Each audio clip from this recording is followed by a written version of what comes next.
Welcome to the council meeting this evening. We'll start with disclosures of pecuniary interest and general nature thereof. I see no conflict. Moving on to the minutes of the council meeting that was held on January 28th, 2020. Moved by the Deputy Mayor, seconded by Councillor Wilkinson. All in favor? And that's carried. Minutes of the special council meeting held February 5th, 2020. Councillor Dunn, Councillor Thiessen, all in favor? And that's carried. Was there any business arising out of those minutes for anyone? I see none. Reports of staff and delegations, and this evening we have Essex Power Lines here, Joe Burrell and Chris Taylor. Welcome, gentlemen.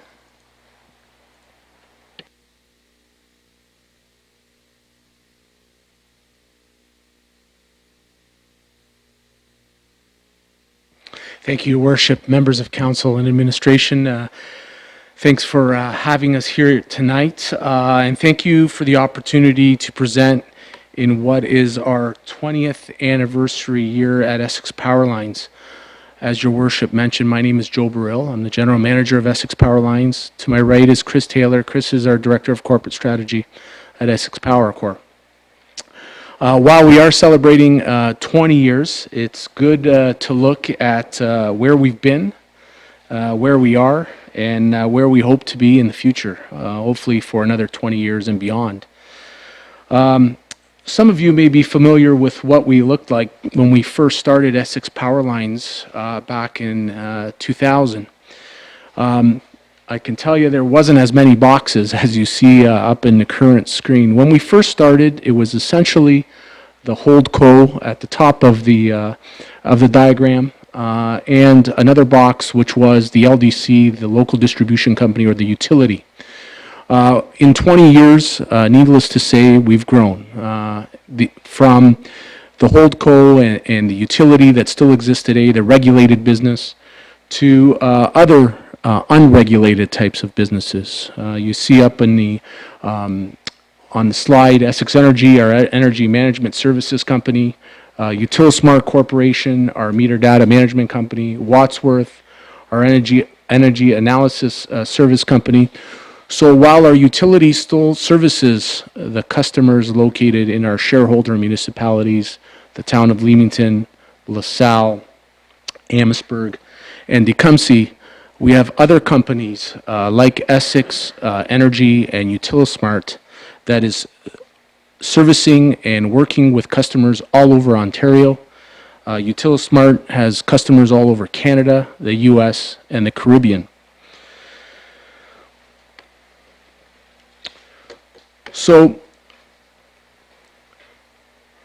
what do our local customers in our shareholders' communities think about us? We're required by our regulator to actually conduct a survey of our customers every 2 years to get their thoughts in terms of how they view Essex Power Lines.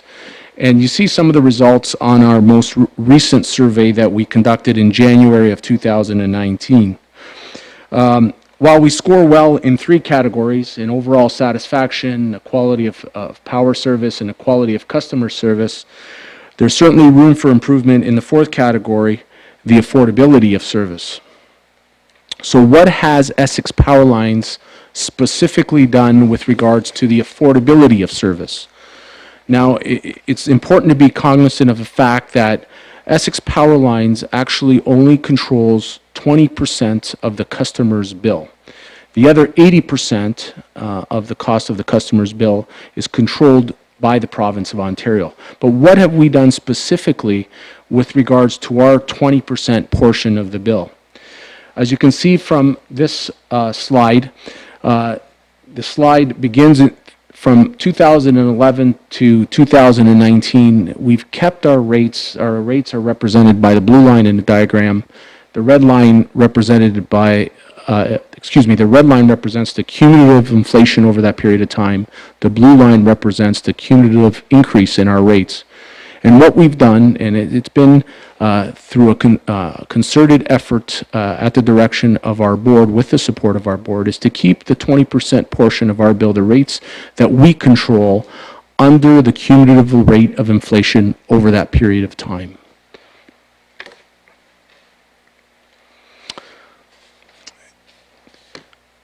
We've also maintained a high provincial ranking when compared to other hydro companies in terms of operation, OM&A, cost per customer. What about the quality of our service? What data can I show you in terms of our quality of service and how that is trending? You'll see from this slide, operationally, the frequency and duration of our outages, and I don't know if you can see it on this slide. The left-hand side of that slide begins in 2005. The right-hand side of the slide goes all the way up to 2019, and you'll see the trend downwards in terms of the frequency and duration of outages related to defective equipment. Also, you'll see a reverse trend upwards, and you might say, why is this good? Why are your planned outages frequency and duration going up, and why is that a good thing? It is a good thing because we're proactively replacing assets which requires an increased frequency in terms of planned outages. So you can see that we're replacing older things more frequently in order to not have the frequency and duration of outages that we used to have. Another trend or statistical thing that I can show you is our tree contacts. A lot of our outages are a result of tree contacts with our power lines. And again, from 2005 to 2019, you can see the downward trend in both the frequency and duration of outages as a result of tree contacts. So what else are we doing? In the future, we are planning what's called the self-healing grid, and we're currently in the process of putting things in place in order to achieve our goal of the self-healing grid. Over 75% of our outages at Essex Power Lines are a result of the loss of supply. So the supply which comes to us from outside our service territory, something happens to that supply which causes the outage to our customers in the town of Leamington or anywhere else for that matter. So 3 out of every 4 times we have an outage, it's out of our control. So whenever the root cause is out of your control, you obviously try to do things to bring things within your control. And how do you do that in the power industry? You do that by putting technology into the grid that allows for what we call the self-healing or the rerouting of power, whereby the technology is intelligent itself to recognize the loss of power, reroutes itself. In an ideal world, you won't have to send somebody out to actually reroute it, because that's what we do now. We actually send people out in the middle of the night, reroute the power, fix what has to be fixed while the power is rerouted, and then put it back to normal after the fact. But we actually have technology now that we have in place where it's intelligent enough to do that itself. So we don't have to send the people out in the middle of the night during a thunderstorm to fix the power. What else have we been doing? Well, we haven't forgotten where we've come from 20 years ago, and one way we do not forget where we came from is by still contributing to the communities that we came from.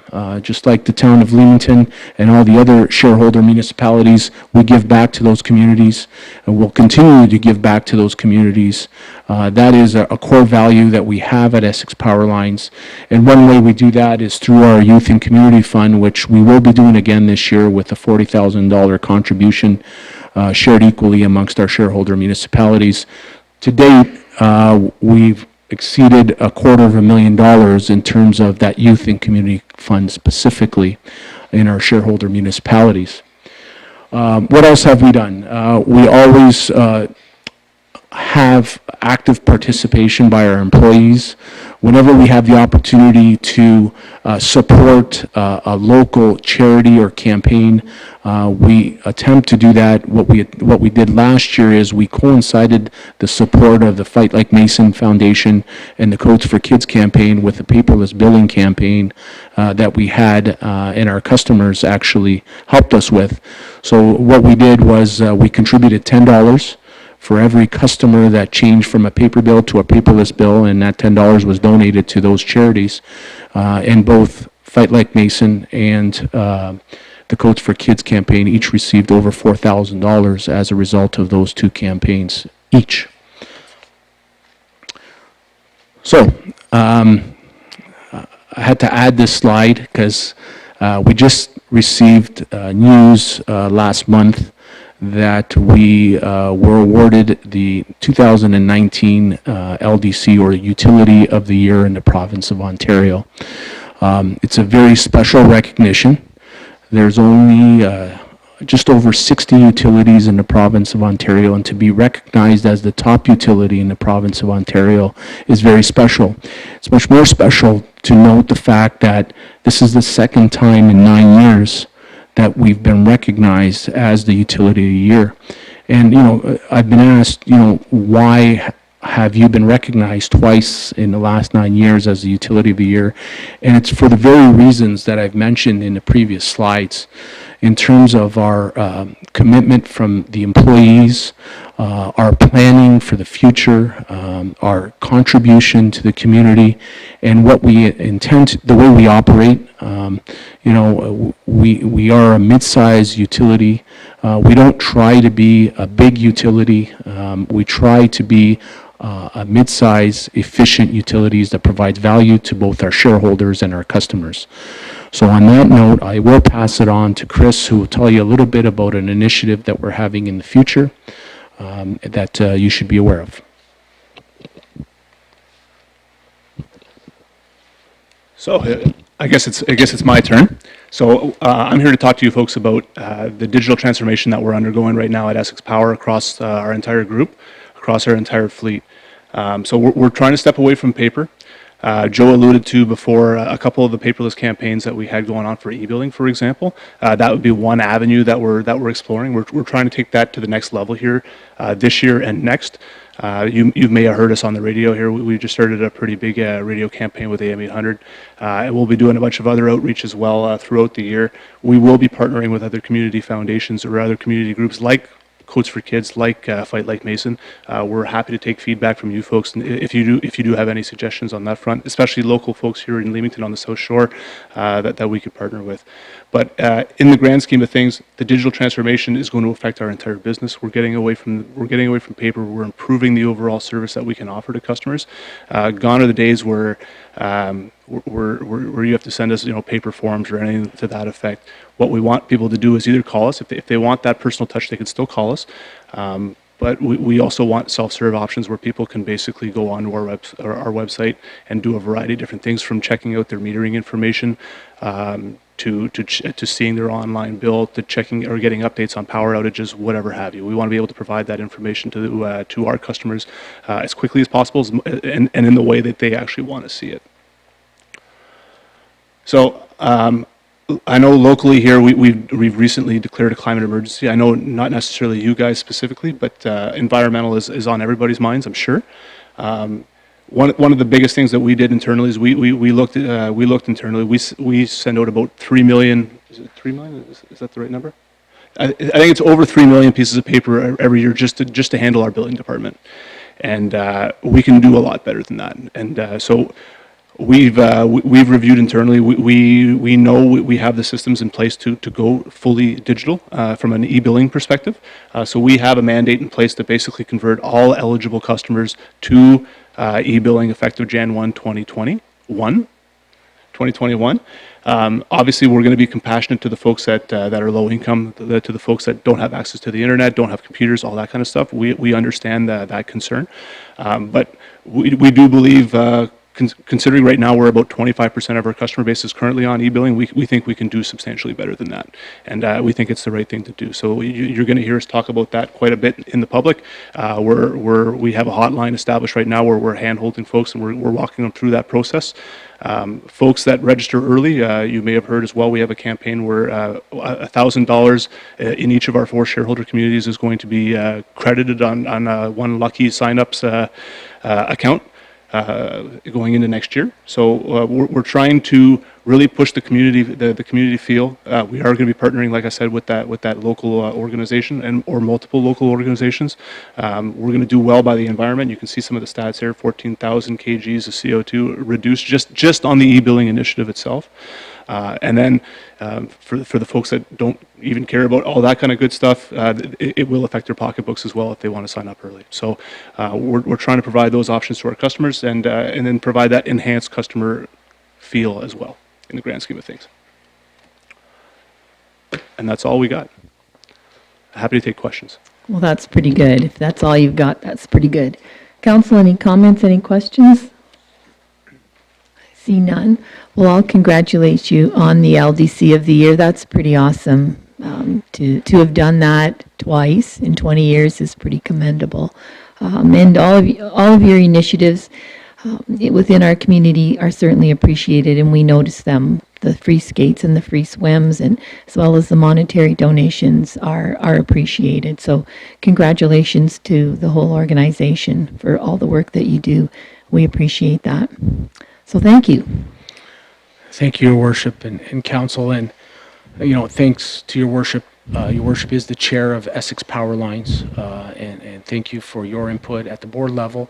But one thing we'd like to leave with Council with is, we're a local distribution company. We like to put a face to a name of the people that work at the local distribution company. So if there's any issue in your community that ever comes up, feel free to contact us directly with that issue, because we understand that being a local distribution company means local response and a timely response to the ultimate constituents that you represent. So please, that's why we show up here on an annual basis to give you an update. But if there's any issue in the meantime, please contact us directly. Okay, looks like you will have people contacting you. Thank you both. Hopefully not for outages. Yeah, well, hopefully not. Yes. Thank you. Thank you, Your Worship. Yep, thank you as well, fellas. Okay, moving on to the appointment of drainage commissioners and the annual meetings report. Luann.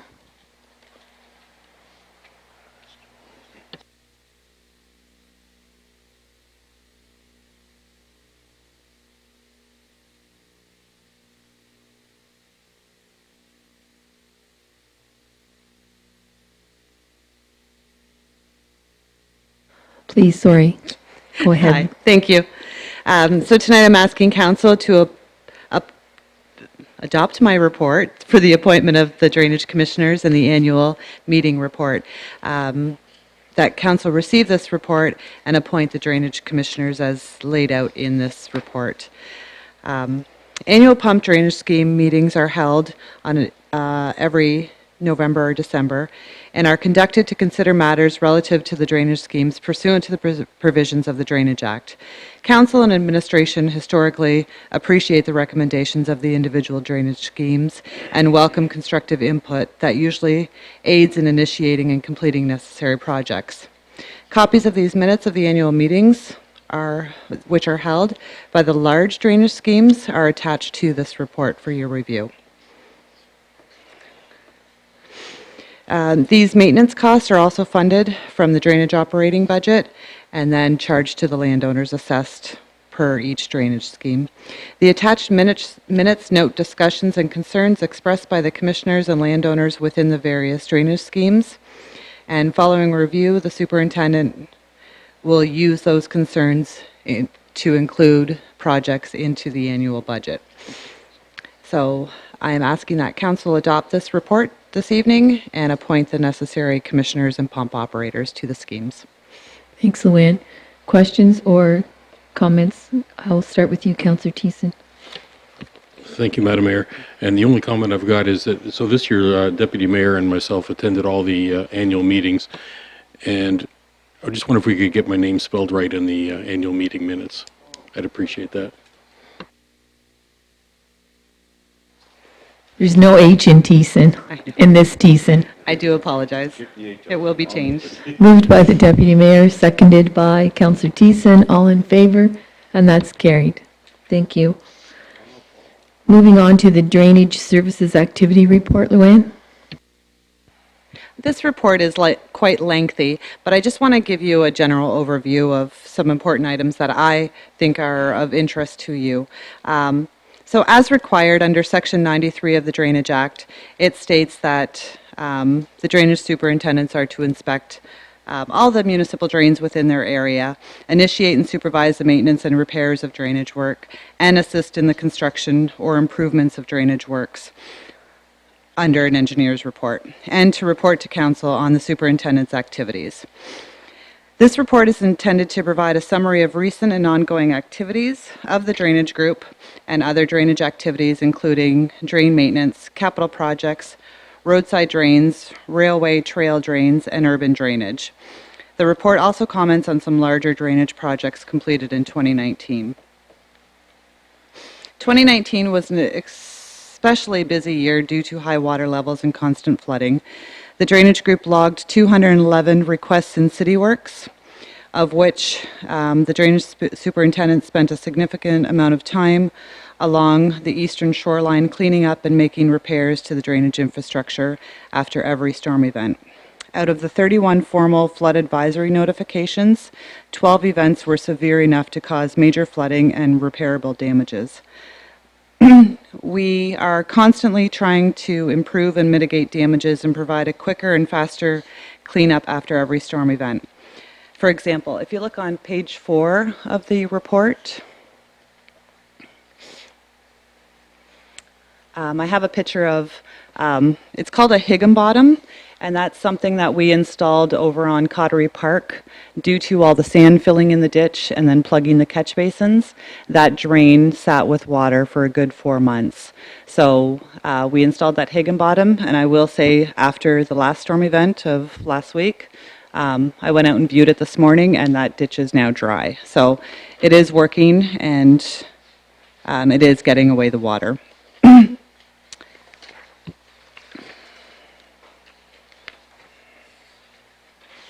Under maintenance activities, when operating with the full complement of 2 drainage superintendents and the analysts, expenditures were increasing and approaching our targeted mid to long-term maintenance expenditure of $1 million.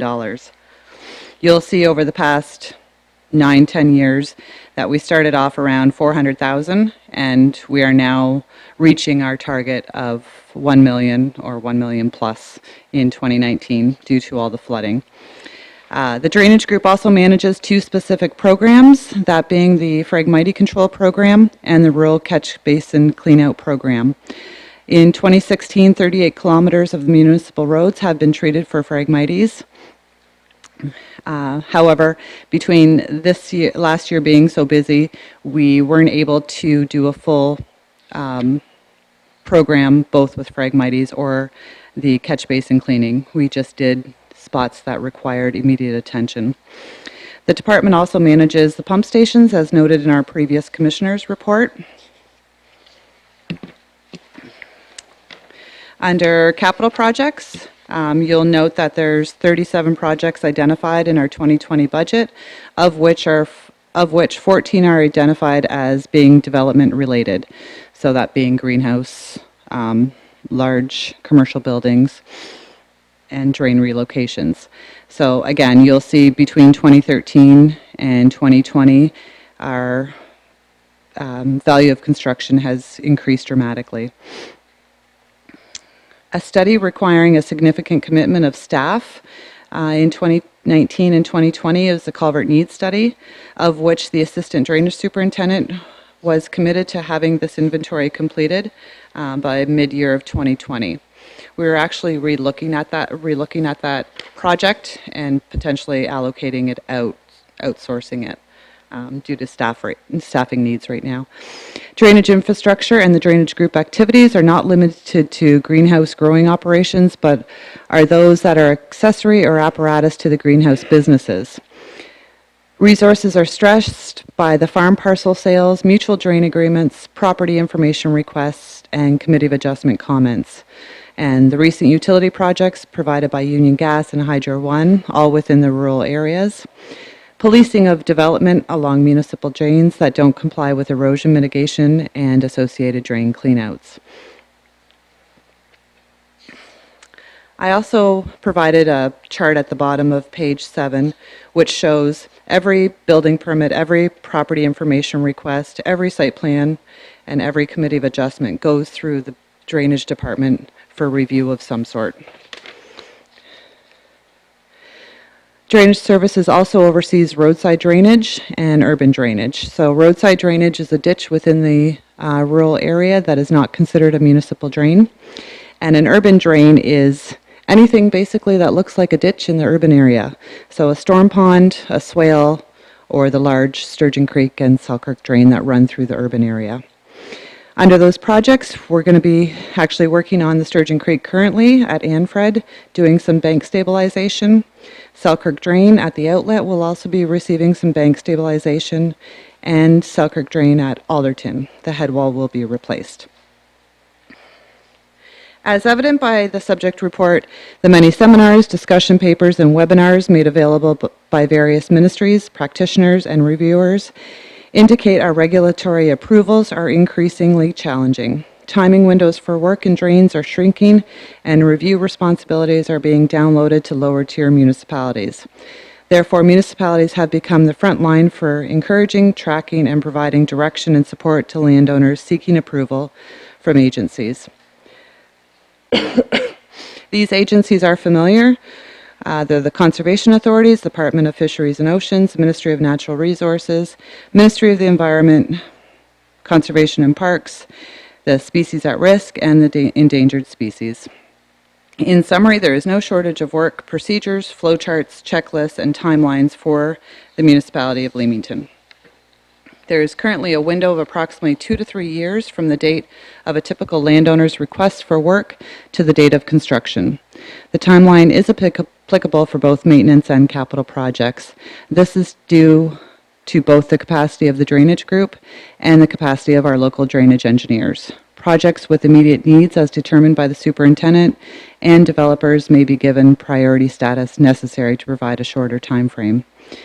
If the current workload for the drainage department and related infrastructure continues in the future, which is expected to do, administration will likely recommend the current drain analyst position transition from a temporary position to a permanent full-time position within the municipality. Current budget is a contract until the end of 2020. I have listed the special projects that are directed by both administration and council. Some of you are aware of the request to create a 5-year drain maintenance program, a municipal drain catch basin program, continuing with the fragmity control program, Section 76 and 78 report updates. Since there has been so much redevelopment, severances, there is reports that need and require updating before any drain maintenance can be done on them. And lastly, roadside drainage. Roadside drainage has never been inventoried or mapped, so that would be a project that would be working with a student in the summertime. Costs associated with drain maintenance and capital projects are all cost refundable against those properties benefiting from the improvements. Both the drainage superintendent and the assistant drainage superintendent salaries are grantable at up to 50% of the salaries, as long as their work follows the Drainage Act drainage infrastructure program. Some drain projects have a road share component that is then recoverable through the responsibility of the benefiting local municipalities. Roadside drainage and urban drainage are both fully funded from general taxation. Thank you. Thanks, Luann. I'll start with the Deputy Mayor, please. Thank you, Mayor Luann. Thank you for the report. And then on your page, I don't know what page it is on yours, but on ours, with the page 6, with the value of construction of 3827, what would be Leamington's share of that? I know you said it's we still what? Do we have 10% cost for the road allowance, or how does that work? Sorry, you're looking at page 6 of the capital? Yes. I don't have the budget in front of me, but each project is different. So out of those 14 that are identified as development, those are 100% landowner. I'm kind of looking at Laura over here. I want to say it's under 100,000 our road share this year. It wasn't very high this year. Yeah. With the mayor, just want to make sure that, people out there, when you see the 3.8 million, that it's mostly bore by the end user that, Yes, we pay exactly. for it. Just thank you. Mr. Sharon, did you want to speak to Your that? worship, forgive me, I was just specifically to the budget. This year, it was around, it's 51,000. But there has been, in previous years, we've raised money for projects, sometimes Drainage Act projects, because they're so legislated, take time to implement. Appeals will drive a project from a particular budget year into the next budget year or the budget year after. And so what we do is if we've raised taxation specifically for the municipal portion on that project, we reserve that and we hold it. So it's the municipal contribution to the 3.9 or so I don't have the number in front of me, but it's much greater than the 50,000. We would have to go through almost project by project to calculate it. But to the deputy mayor's point, typically it's less than 10% of that total project cost is allocated to the municipality. And that is, it's not an arbitrary allocation. It's because our infrastructure out in the rural environments have drainage needs as well. And so basically it's accounting for all the drainage, all the runoff that comes from primarily the roads. Okay, thank you, Rob. Is that fine with you, Deputy Mayor? Moving on to Paul Thiessen. Councillor Thiessen. Thank you, Madam Mayor. And I guess further to that point, are there instances where, or are there years where we are putting off projects because our budget doesn't allow for the roads portion? Has that ever held up projects? Your worship, in the past, it certainly did, Okay. but not over the last 4 or 5 years. Last year, as an example, we raised over $1 million to fund the municipal portion of the Sturgeon Creek improvements project. So we did, Luann will attest to it as well. There was a period of time where we were told, nope, this is the municipal portion on an annual basis and figure out your projects accordingly. But then certainly that caused us issue with regards to prioritizing, where the needs were, simply because, we may have had a greater portion that could have been the highest priority project. So it was an issue before, it hasn't been an issue over the last few years. That's good to hear. We don't want that to hold up the projects, especially since the landowners are paying the lion's share, well over around 90% of it. So then on to the Phragmites program. We both know, Luann knows, we know, but maybe for others, that is an important program because the Phragmites can get thick enough to actually stop up the water in the drains and cause flooding further up river from the Phragmites spot. So will you be able to get back into the program this year? Yes, because last year was it's very stressful with the flooding. I didn't have time to contract it out again, so I used the existing contract from the previous year and only did brushing on an as-needed basis. So you saw that we were out there, but we weren't out there consistently because we were just getting the urgent spots of the frag that had already been killed the year before chopped down. So now we're dealing with blocked culverts because of that. But no, we will be back out spraying. The contract will be let out probably in May this year. Okay, and one more thing, referring to external agency approvals. We were at, I believe it was at the AMO conference, and the provincial government had announced that they were going to start cutting red tape for drain cleaning. Have you seen any of that yet? Will that be coming? Where are the bottlenecks? Is it Ministry of Natural Resources? Is it IRCA, DFO, or is it all of them? For starters, it's the process of the Drainage Act. So yes, between Rob, Alan, and myself, we all did sit down together, and I also sit on the Drainage Superintendent's Board for Ontario. We put together a bunch of comments. So simple comments were a new access for a farm parcel. If there's a culvert upstream and a culvert downstream, do we need to do a full-blown report? That takes 6 to 9 months to a year. Other ones was drain relocations. Although we still need to dot our I's and cross our T's, is there a quicker process to do this in? There was a lot of that. So there was a lot of comments provided for that red tape review, and I think we're hoping that a lot of them will be taken into consideration. Deputy Mayor. Luann, once again, thanks for the report, and I will move the recommendation. Seconded by, well, I'll look at Counselor Wilkinson then. Comments or questions? All in favor? And that's carried. Thank you. Moving on to the next report, the Guyot Drain and County Road 33, the petition for that. Yes, council may recall back in 2017 appointing Peralta Engineering to look at the Guyot Drain. This drain runs along Point Peely Drive near Sturgeon Bridge and runs through Mercia Park and then outlets over onto Road C into the dike system. A few weeks back, I came in front of you with a County Road 33 petition to look at the drainage along Point Peely Drive. Because Dillon Consulting is appointed on that project, and this project kind of flows into that project, we're suggesting that the appointment made under Peralta's review be switched over to Dillon, and Dillon would include everything in his one report. To me, it makes more sense to have one report rather than two, and as far as timing, it'll all work out as one construction project rather than two as well.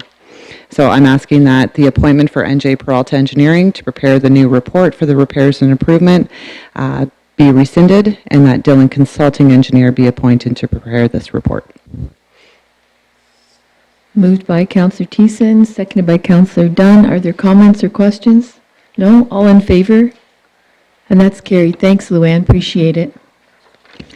Council, I've been asked to move up 10-18 or 10.18 and 10.19 because we have one of the applicants in the audience, and rather than making him stay till the end of the meeting when we really are just at 10.4.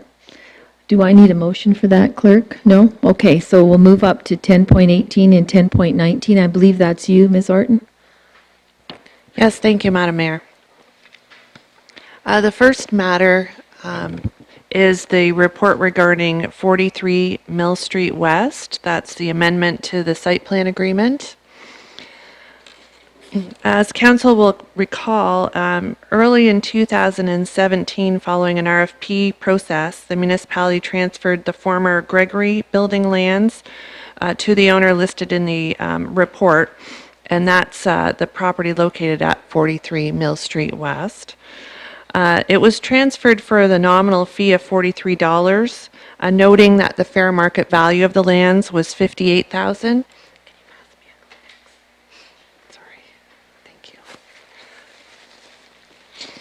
As a condition of the transfer of that property, the owners entered into a developer site plan agreement, and that was registered on title to the lands in 2017.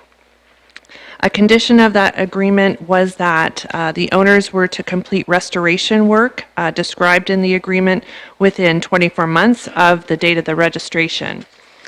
Failing which, meaning that if the owners did not complete the renovations or if they sold the property prior to the renovations being completed, the full purchase price would be payable to the municipality, being that $58,000.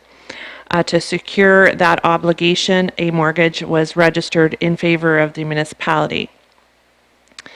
As council also will recall, the owners of the property initially proposed to renovate and expand the Gregory building to open a cafe and gift shop.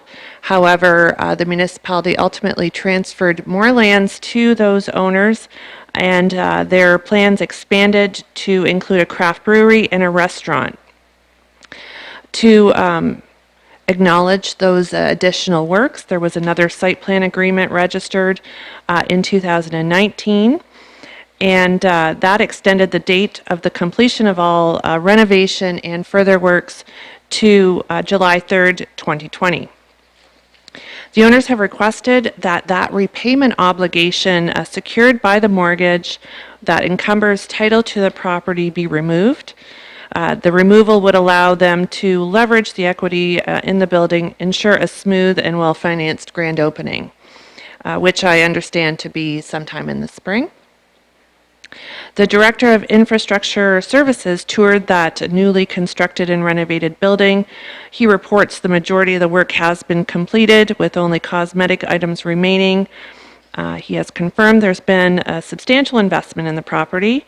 The risk of the work not being completed and the business not opening is minimal. And it's administration's opinion that the vision of council that there be private sector investment in the building to contribute to that area's revitalization has been met, and we are in a position to bring forward the recommendation in this report. The owners would be responsible for the costs associated with the registration of the amendment to the site plan agreement and the discharge of the mortgage. So the recommendation is that council authorize that amendment to the agreement regarding 43 Mill Street West, to delete those portions of section 4.3 of the agreement as set out in the report. Council authorize the discharge of the mortgage and direct the Director of Legal and Legislative Services be authorized to execute those relevant documents. Great, thank you, Ruth. We had the pleasure of being at the brewery last night for an experiential tourism activity, for lack of a better word. And yes, it is very near completion, and it's a beautiful spot. It'll be a welcome addition to our municipality, not to mention the core. It'll just be a fun place to go, and I predict lots and lots of people will be there. So with that, council, are there any comments, questions, or inclination to make a motion? Moved by Councillor Thiessen, seconded by Councillor Wilkinson. All in favor? And that's carried. Thank you, Ruth. And then 10.19 as well. Yes, the second ask this evening is in connection with 38 Mill Street West, and the reference is the lease agreement. In late 2019, administration brought forward report LLS 7519 for council's consideration, and that report is attached to the report in front of you this evening for your reference.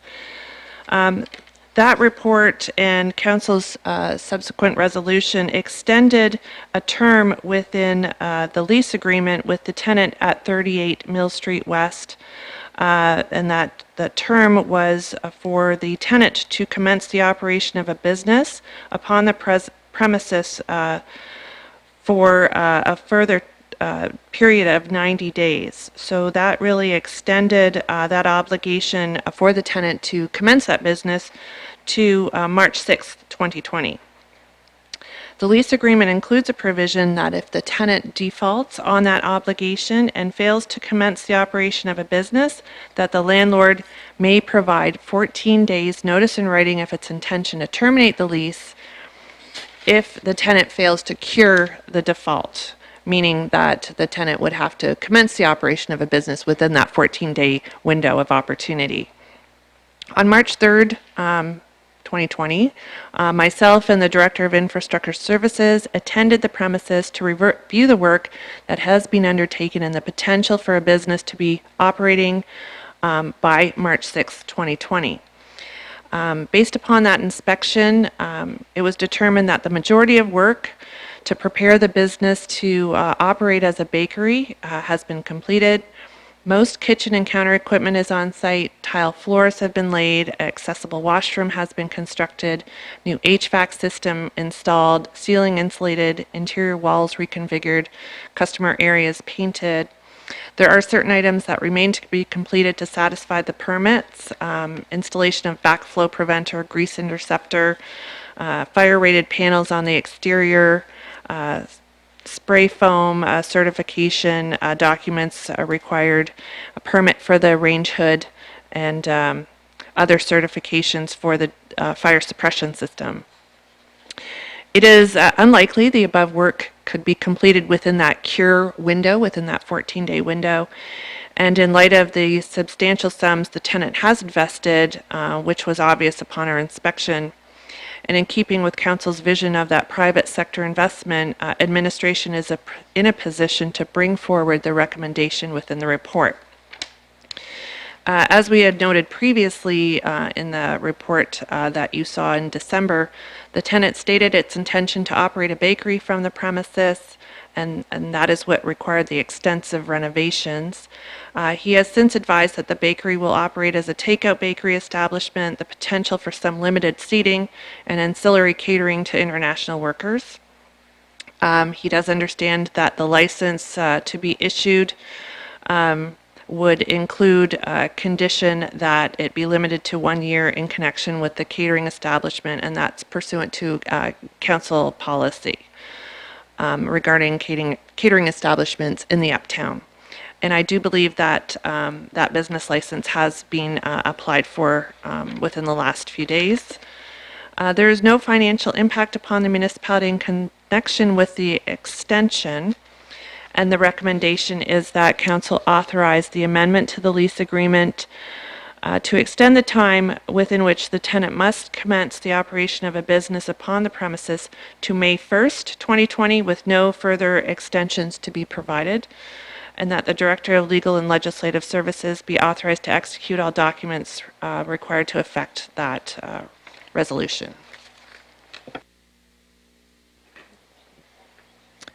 Thank you, Ruth. Mr. Banman, did you want to come up and speak at all to your operation? You can press the talk button so we can hear you. Yep, you all set. Just that at first when I took over this project, I did not know the extensity of the work, and contractors are not so easily forthcoming to come in and do all the work and all that. I did have this. I've spent quite a large amount of money into the building already, and I believe that I told Ruth how much the rough estimate was. It is told her 40,000, but it is actually 44,000 in total that I've spent into it already. So I would just hate to see it, go to waste and all that kind of stuff. I did plan on having it open. I did actually run the flour tortilla machine today to do a test run, see how it worked. And I do have to make a few adjustments, and I do have to buy another press to make the larger ones, because the one I bought is actually not exactly the right size. It only makes the 6 inches, and I want to make the 18 inches too. So I have to spend a little bit more money now to buy another press to do that. So I would appreciate it if the extension could be extended, if at all possible. Okay, thank you. You can shut that off now. It changes how our speakers work if we have too many of them on at the same time. Thank you for that. And with that, I'll ask Deputy Mayor, please. Thanks, Mayor. So through you to the people who toured it, we had a sneak peek last night when we walked on Mill Street. So you are doing something in there. How definite are you that, another extension, like hopefully you're going to be open up for the Mill Street markets and stuff? And That is my plan. I do want to be open. That is my plan. I do want to be open for that, because told Ruth that I can't continue, bleeding money and all that. I got to start making some of it back and all that. So it's to me, it's not logically if I spend all that money and not be able to open up. you got my support, and all the best in your business. Councillor Wilkinson. Thank you, Mayor.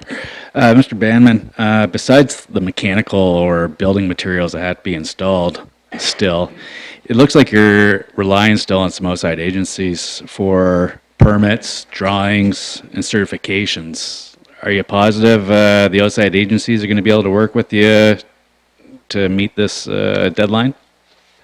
Dave Shirley, who was doing all the drawings for me, he is back from vacation now. And I did get to talk to him yesterday about it and asked him what happened, why he hadn't sent in all the documents for that prior to his vacation, because my understanding was that he had sent everything before to the town and all that, and then I find out a couple of days ago that there was no drawings for the vent hood in place. So he said he was going to get it done this week, so I am crossing my fingers that have it done this week. Now in the front, Everything is in there. I did install also yesterday all the security cameras. I got 2 more cameras to put up from the outside. So the walkway, the new walkway that you guys are putting there is going to be under surveillance, and then the front walkway there, I'm going to have that there, and the back parking lot is going to, it's already running. So No one else? Motion to accept the recommendation. Counselor Dunn, seconded by Counselor Thiessen. All in favor? And that's carried. Good luck with that.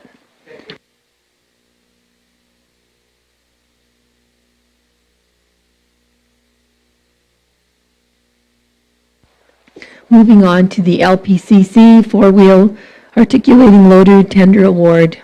Shannon.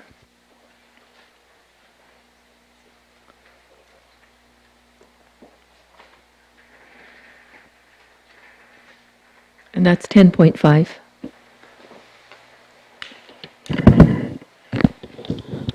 Good evening, Mayor and members of Council. The purpose of this report is to award the purchase of a new loader for the Leamington Pollution Control Facility.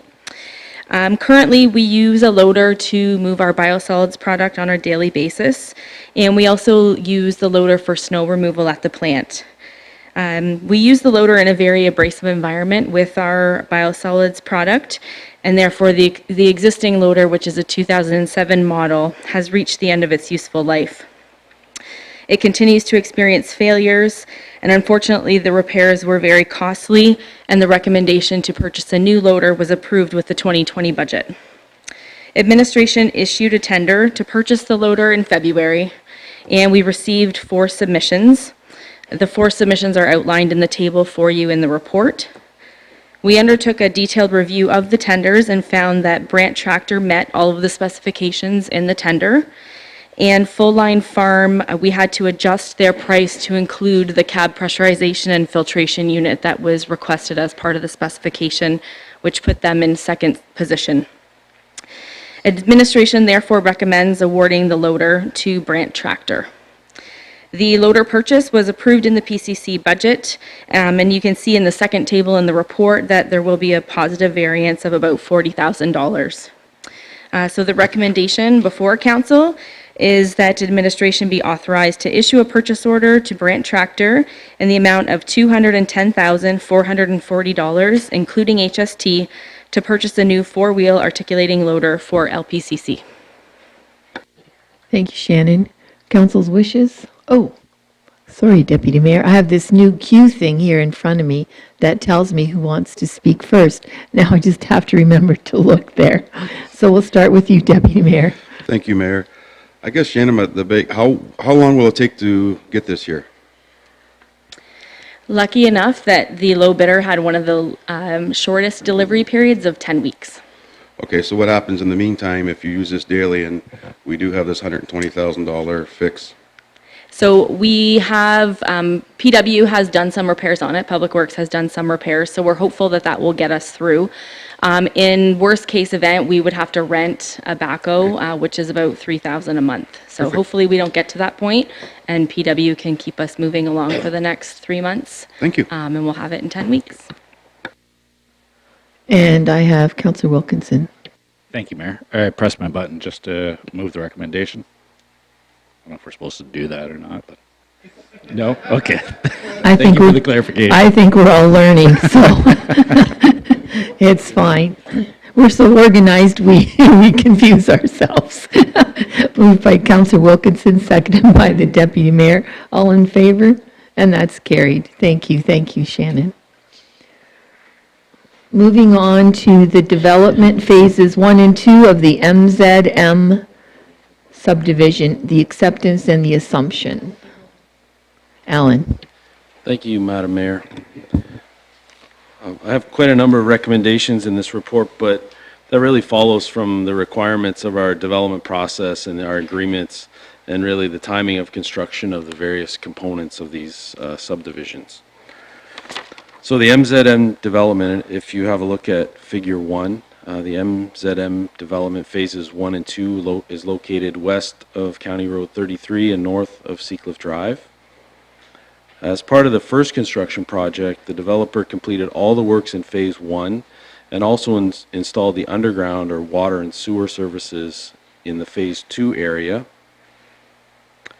During the second construction project, the remainder of the outstanding Phase 2 work, sidewalks, roads, signage, street lighting was completed, and the conditions of the development agreement dated October 17, 2017 have been fulfilled to the satisfaction of the municipality. With respect to the securities, securities may now be reduced to an amount that equals 25% of the value of the accepted works for Phase 1 and Phase 2, and that's presented in Table 1. So we're holding $435,000 in securities. We're recommending that we continue to hold 25% of the value of the surface works and 25% of the value of the remaining works, and that would be held during the maintenance period. So we can release just over $351,000 and retain about $84,800. Thank you, Alan. Question? Oh, I see the Deputy Mayor's name is up here. Thank you, Mayor. So, Alan, there's what's left to do now? Just the final coat of asphalt? Or, like, why can't you release all the money? So typically we have two phases for subdivisions. We have an acceptance and an assumption. So the first thing we would do is accept services, and that puts them on whatever they installed. It gets put on a one-year maintenance period, and then at the end of that, we assume the development. So during the acceptance, if we're satisfied with the works, we can reduce securities and just hold a smaller amount during the maintenance period, and then we'll release that, I think, a year from December 13, 2019. And with that, if there are no further questions, moved by the Deputy Mayor, seconded by Councillor Dunn, all in favor? And that's carried. Next, we have the subdivision acceptance and assumption for the Gulfwood Lakes Development Phase 1. Thank you again, Madam Mayor. The Gulfwoods Development Phases 1 and 2 is located east of Destiny Drive between Robson Road and Bevel Line, and that can be seen in Figure 1 of this report.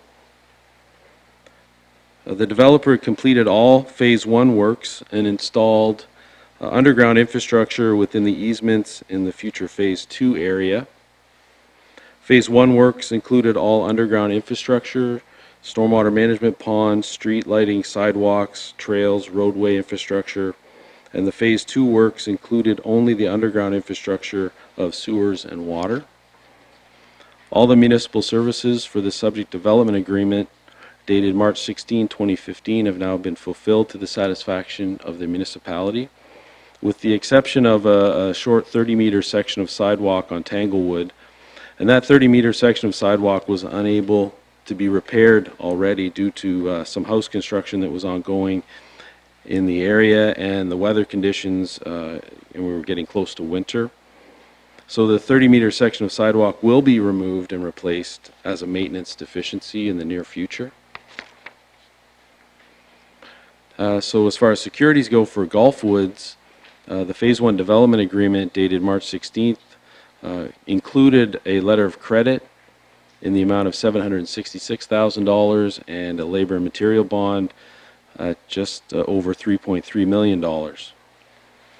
So further to Council's approval, today the labor and material bond could be released and the letter of credit reduced to $5,000 as security against that remaining outstanding small sidewalk deficiency. So we've depicted in Table 1, we're holding $766,000 as a letter of credit, but we could reduce that to $5,000 and release just over $761,000.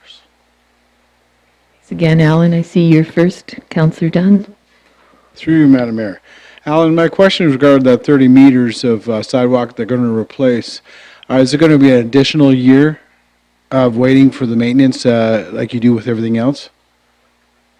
Thank you. No, it's such a small piece and we know what has to be done. We're just treating that as a deficiency, which would be something that we can handle. We can watch them put that in, and we would not hold securities for an additional year.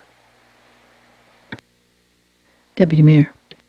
Thank you, Worthy Mayor. So, Ellen, on if you follow Tanglewood up to the northwest, you have that little spur there with the cul-de-sac with 3 branches coming off.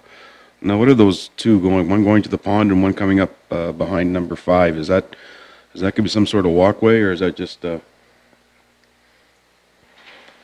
Thank you. After the last council meeting, I went back and looked at that. I think we discussed a draft plan. So those legs, I guess, or small easements are there for utilities. We've Okay. got sanitary sewers and storm sewers in Great, those thanks. areas. Good. And with that, moved by Councillor Dunn, seconded by Councillor Thiessen. All in favor? And that's carried. Thank you, Alan. Moving on to the fleet purchases of the pickup trucks. Rob, Sharon? Thank you, Your Worship.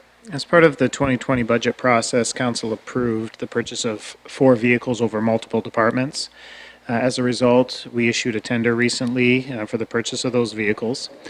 When we closed the tender, 1 bid was received from Riom Chevrolet in LaSalle at a price of just under $32,000 before taxes, or a total submission of $127,500. Want to note that, we certainly don't like to open tenders and only have 1 bid received. However, a couple points on that. First being that the pricing was quite favorable. These vehicles, retail sales price, well over $40,000, high 40s. Because we participate in a government funding program, there's a whole different pricing structure that the manufacturers provide to us. And the feedback we get primarily from the local dealerships when we inquire, why aren't you participating, is that the margins are so narrow because the program's so prescribed that, frankly, they just tell us it's not worth our effort to participate. Riom Chevrolet, it's our understanding they do a lot of these, so it's primarily on volume. They've received our tender awards over the last 4 years. And so, primarily you go to public tender for a number of different reasons. One, to make sure that you're getting best value for your dollar, and then the second is to give those who are interested in bidding the opportunities to bid. And we feel that in this particular circumstance, both of those objectives have been met. There will be some additional costs per vehicle for lettering, outfitting, putting on lights, but each purchase will remain within budget. And so the recommendation is before council to purchase the vehicles from Riom Chevrolet. Thank you, Rob. Start with you, Councillor Dunn. Through you, Madam Mayor. Rob, when it comes to these vehicles, is there a maintenance package that you have to do with these local, like, do you have to go the regular oil changes and other maintenance things that have to go back to that dealership as an additional cost to us to maintain the warranty? Through your worship. There is. I do not believe we have to bring them. Forgive me, because if Ken was here, he could answer it, but he's in a more favorable attitude right now. So I'm not confident. I'm not 100% confident in this, but I think any dealership would honor that warranty. That's typically how it goes. So I'm fairly certain that any of the maintenance that's covered under warranty, we would just bring it to our local dealership and it would be covered that way. No further questions? Moved by Councillor Wilkinson, seconded by Deputy Mayor. All in favor? And that's carried. Thank you. And then, Rob, the purchase of the sweeper vacuum truck, I'm assuming is you as well? Yes, it is. So similarly, as part of the 2020 budget process, council approved the replacement of our sweeper vac truck. And as a result of that, we issued a tender for the replacement of that vehicle. Luckily, we had more participation. We received 3 submissions, and also luckily, basically, we're on budget. After we factor in everything, I think on this $350,000 purchase, we're about $700 over budget. But that can be mitigated by under budget in other areas, very minimal amount. The submission met all of our specifications, and we're recommending award as indicated in the report. Thanks again, Rob. Deputy Mayor.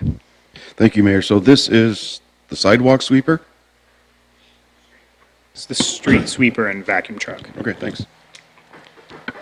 I'll move the recommendation. Moved by the Deputy Mayor, seconded by Councillor Wilkinson. All in favor? And that's carried. Thanks, Rob.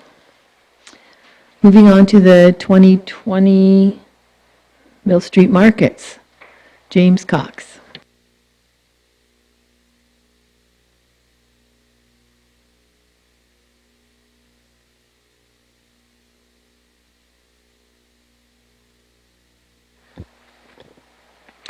Thank you, Your Worship, and members of Council. The purpose of my report tonight is to provide Council with an update regarding the 2020 Mill Street Markets, outline the costs and other considerations around adding additional Mill Street Markets to the event schedule, and seek Council's direction as to whether they wish to do so, and to seek Council's approval to enter into the necessary agreements to obtain a special occasion permit for this event. As Council is aware, the 2019 Mill Street Markets, the inaugural year of the markets, were successful well beyond our initial expectations. Specifically, the markets from June to September brought in an estimated 9,000 to 10,000 participants per market into Uptown Leamington, establishing the event, and by extension the Uptown as a whole, as a significant destination for events and tourism. We are aiming to build on the success of these events in 2020 with a series of 5 Mill Street Markets planned on the first Friday of every month, running from June to September, and a Christmas market to be held concurrently with the Santa Claus Parade in late November. During the 2020 budget deliberations, it was noted that Council wished to revisit the question of whether to add additional Mill Street Markets to the event schedule. In 2019, 7 Mill Street Markets were held, one monthly between May and November. For 2020, 5 Mill Street Markets were proposed, omitting the May and October events, and there were several reasons for this. To begin, the May and October events had the lowest attendance of the 2019 events, primarily due to weather concerns. Although we were very fortunate in 2019 that we did not have any significant weather problems, the cold weather at the May and October events did keep attendees away, which in turn limits our ability to successfully attract vendors for those markets and advertise and market the event successfully. Similarly, as anyone who has participated in one and visited one of these events knows, the act of congregating and socializing and shopping and browsing along Mill Street is really a core part of the event, and so as a result, cold weather, which prevents people from hanging out on the street for a prolonged period of time, has an outsized impact on the overall success of an event beyond what you would see in other types of festivals. There are also concerns that the unpredictable weather at this time of year may result in the cancellation of the event if things got particularly bad. While this is always a risk, anytime you have an outdoors event, the risk is significantly higher in the early spring and fall. And if we are forced to cancel the event on short notice, those are effectively sunk costs for the municipality. Our ability to reclaim some of those costs with our vendors and some of the expenses we have is limited. In addition, the May and October events were omitted in 2020 partly due to staffing challenges that we faced in 2019. A significant amount of the operation of the Mill Street Markets depended on volunteers, and last year we did face difficulty sustaining the involvement of the sufficient number of volunteers over the course of 7 events throughout most of the year. The compressed Mill Street Market schedule, focusing on our most successful months, was originally intended to help address this concern. Should note that when sufficient numbers of volunteers are unavailable to run an event, we have to rely on paid municipal staff to run the event at an additional cost beyond what is budgeted for the event. So as outlined in my report, it's estimated that each Mill Street Market costs the municipality approximately $10,500 to put on. This includes things like equipment rentals, advertising, security, as well as allocated costs from our public works staff involved in setting up, taking down the event, ensuring that the logistics of the event run smoothly, keeping the streets clean during the events, things like that. It doesn't include any staffing costs beyond that for municipal staff that may have to work at the event if we don't have enough volunteers. Potential funding options for covering this cost if council wishes to add additional events to a schedule are outlined in my report. I will note that there are additional considerations around adding events in May and October, specifically with the question of adding a market in May. We are now less than 2 months away from when a Mill Street market in May would be organized. This is, of course, a very tight time frame in which to organize a successful event, and it would be challenging to effectively market, obtain volunteers and vendors, and manage the appropriate logistics. I should also note that as some of our seasonal marketing materials have already had to be designed and gone to print in order to meet broader industry deadlines, our ability to promote the May Mill Street market, May Mill Street market would be limited compared to what we can do for our main season events. With regard to the potential of adding an October market, as I note in my report, the municipality's special events coordinator is currently a contract position which runs until September of 2020. As the special events coordinator is the primary staff person responsible for organizing the event, if council opts to add an October Mill Street market, it would be recommended that this contract be extended for a 1-month period in order to ensure that the event is organized. So we are requesting council's direction as to whether they would like the Mill Street market schedule to be amended and extended beyond what was included in the 2020 budget, and I would be happy to answer any questions that council may have at this point. Great, thank you, James. I start with Councillor Thiessen. Thank you, Madam Mayor. Yeah, I myself would like to see it extended into October yet. October, the weather can go either way. Every month can go either way, so I'd hate to cut it back too far. I'm in favor of the October market yet. But not the May. If the rest of council would like to see May, I can go along with that as well. I'm just saying if the timelines are too tight, we don't want to do it half either. But I'd at least like to see the October market. Okay, I just wanted clarification. I have Deputy Mayor next. With the mayor at budget time too, also, I still would like to see the 7. You could have crappy weather in August. That's way too hot that people won't come out.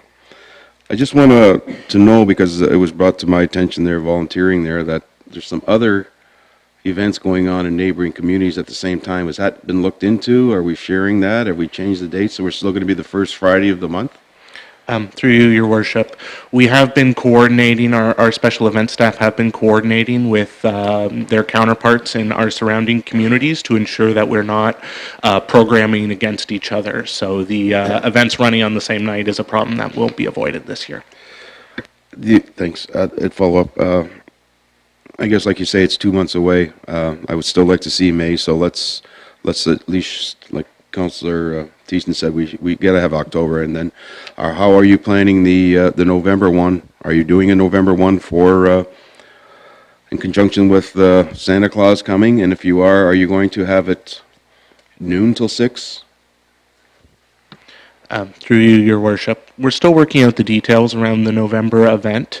The way that it's shaping up is that it's going to be a smaller event than the main Mill Street markets during the summer. There has been some suggestion of locating the event here at Town Hall rather than on Mill Street. We did something similar to this in 2018, where we had a smaller version of the market that was held in the courtyard here and also inside Town Hall to coincide with the ending of the end point of the Santa Claus parade. These are things that we're still working out with our community partners and whatnot.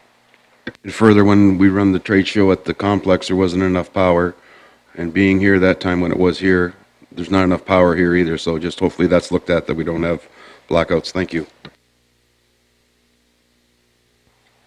Councillor Wilkinson. Thank you, Mayor.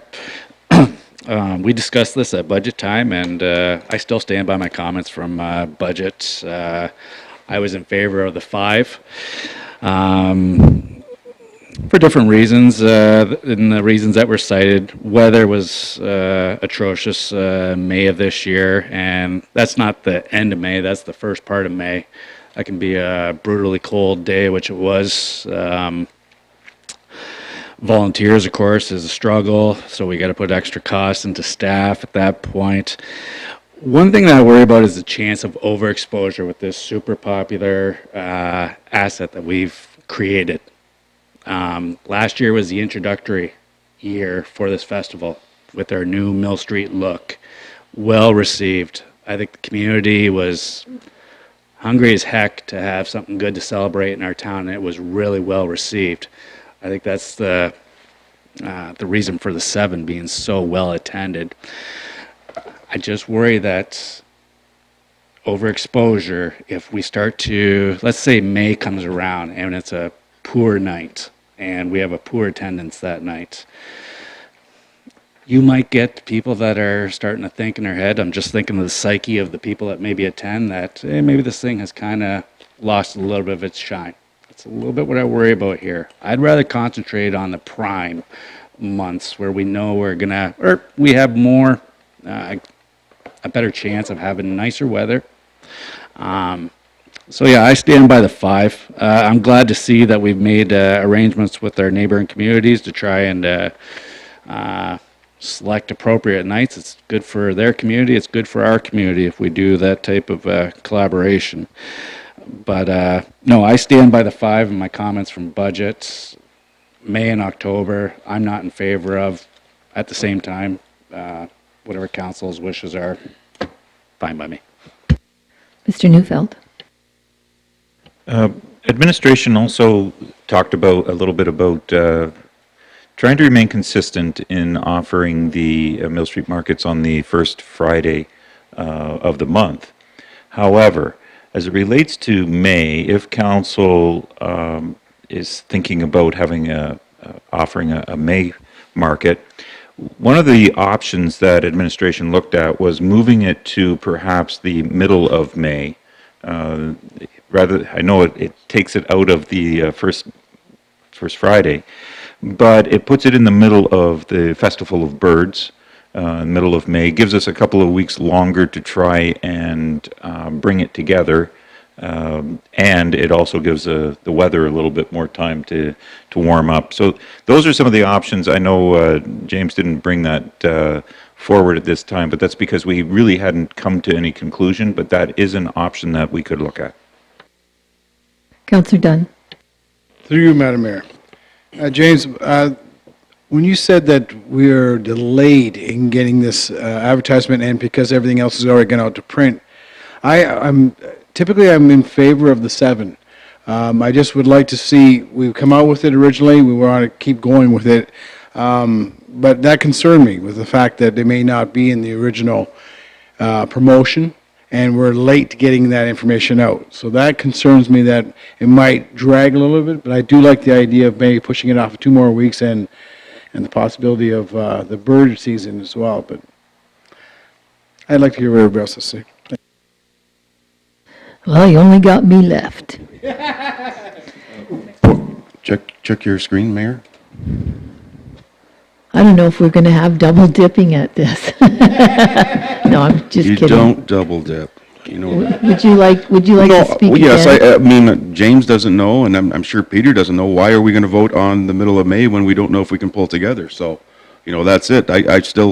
I'll stand by 7, but for sure we got to have October, the fall event. So for sure October, but May, maybe now you guys changed my mind. If it can't be pulled together, it can't, but definitely October. That's your opinion at this point in time. So my opinion is, I agree with Councillor Wilkinson on this. I think May, I don't want to move it to the middle of May. Again, I'm going back to that consistency factor. Middle of May, I think people are looking forward to it, the first of the month. Even when we have the November one, I had a lot of messages, people asking about, well, isn't it the first week in November? I think you have to keep it as simple as you possibly can. I understand that. I think that's a good idea, but I think in this case, you need to keep it as simple as possible. I also think a hot commodity should stay a hot commodity. If you have it too many times and it becomes ho-hum or meh, you've lost it. You've lost that opportunity to have a really unique situation. Again, people come to this to socialize, and they're there to chat and eat and look at the vendors' goods, but it is really a socialization opportunity. And if it's too cold, people aren't going to stay, and they're probably not going to shop or eat quite the same. I'd sooner keep it a hot commodity by having it June, July, August, and September than diluting it. I think it's still different than, say, the amphitheater, where we want to take advantage of our facility that we've built and use it and book it as often as we can. This is something that everyone has to come together at those 5 times, and I really think to keep it a place that people want to go, make it not quite as readily available, and then they'll come out. They won't want to miss because there's only 5 times. Where when it's 7 times, if I can't make it, so what? 5 times they'll want to be there. They'll do their darndest to show up. So I'm of the 5 markets. I think that is a good option. We've learned from our first year that even slightly inclement weather drops the crowds to half. So with that, I will look for a motion. Deputy Mayor? We're the mayor, so if, let's say November's out, so if June, July, August, September, October, so October, we're still having October, right? It's not in the 5. Okay. November I will is- not be supporting that, thanks. The November one is the 5th one that takes place the weekend of the Santa Claus Parade. I'm looking for suggestion. Moved by Councillor Dunn for the 5 markets, seconded by, as is, the recommendation is seconded by Councillor Wilkinson. All in favor? Opposed? And that's carried. Thank you. Moving on to the 2020 Summer Concert Series. James? Thank you again, Your Worship, and members of council again. So the purpose of my second report tonight is to update council on the plans for the 2020 Summer Concert Series, recommend that the municipality continue its partnership with the Bank Theatre for the production of the concert series, and ask that council approve additional funding for the Summer Concert Series to allow for the production of events that fit more closely with the municipality's strategic vision for the Seacliff Amphitheatre. So to provide a bit of context for the report tonight, as council knows, the Summer Concert Series was originally launched in 2018 with the stated objective of establishing the Seacliff Amphitheatre as a top-of-mind destination for regional festivals and events, with the intent being that the municipality, would program the space for some weekends during the summer months, and then that would in turn attract third parties in to put on other festivals and events. It was recognized at the time that this would be a process that would take several years to establish a new venue like this. In 2018, the municipality took responsibility for organizing all of the concerts that were placed on at the amphitheater, with the exception of the Hogs for Hospice event. So there were 7 signature concerts and a series of smaller events highlighting local talent that were produced by the Bank Theatre. The 2018 concerts are generally regarded to have been quite successful. It's estimated that they brought in approximately 1,500 to 2,000 attendees per event.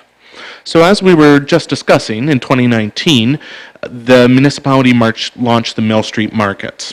And so at their April 9th, 2019 regular meeting, council approved a transfer of some of the funding, $35,000, that had been allocated towards the Summer Concert Series in order to provide startup and operational costs for the Mill Street Market.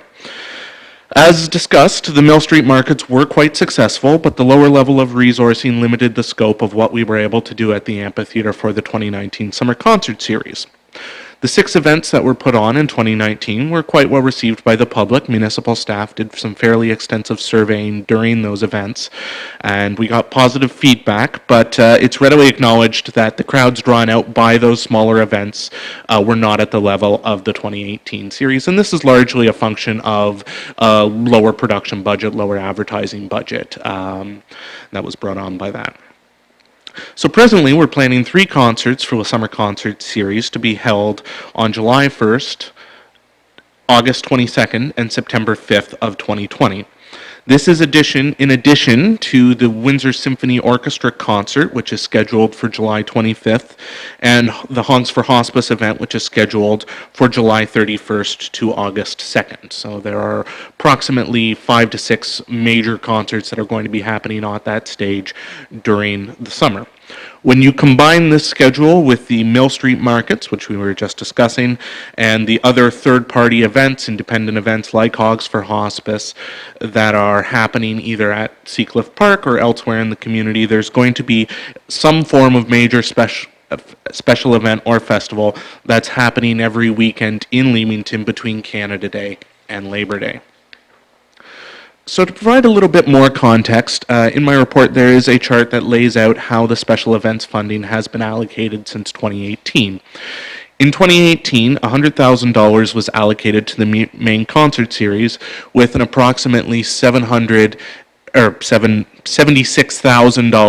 carryover from the previous Sip and Savor event, which had its final year in 2017.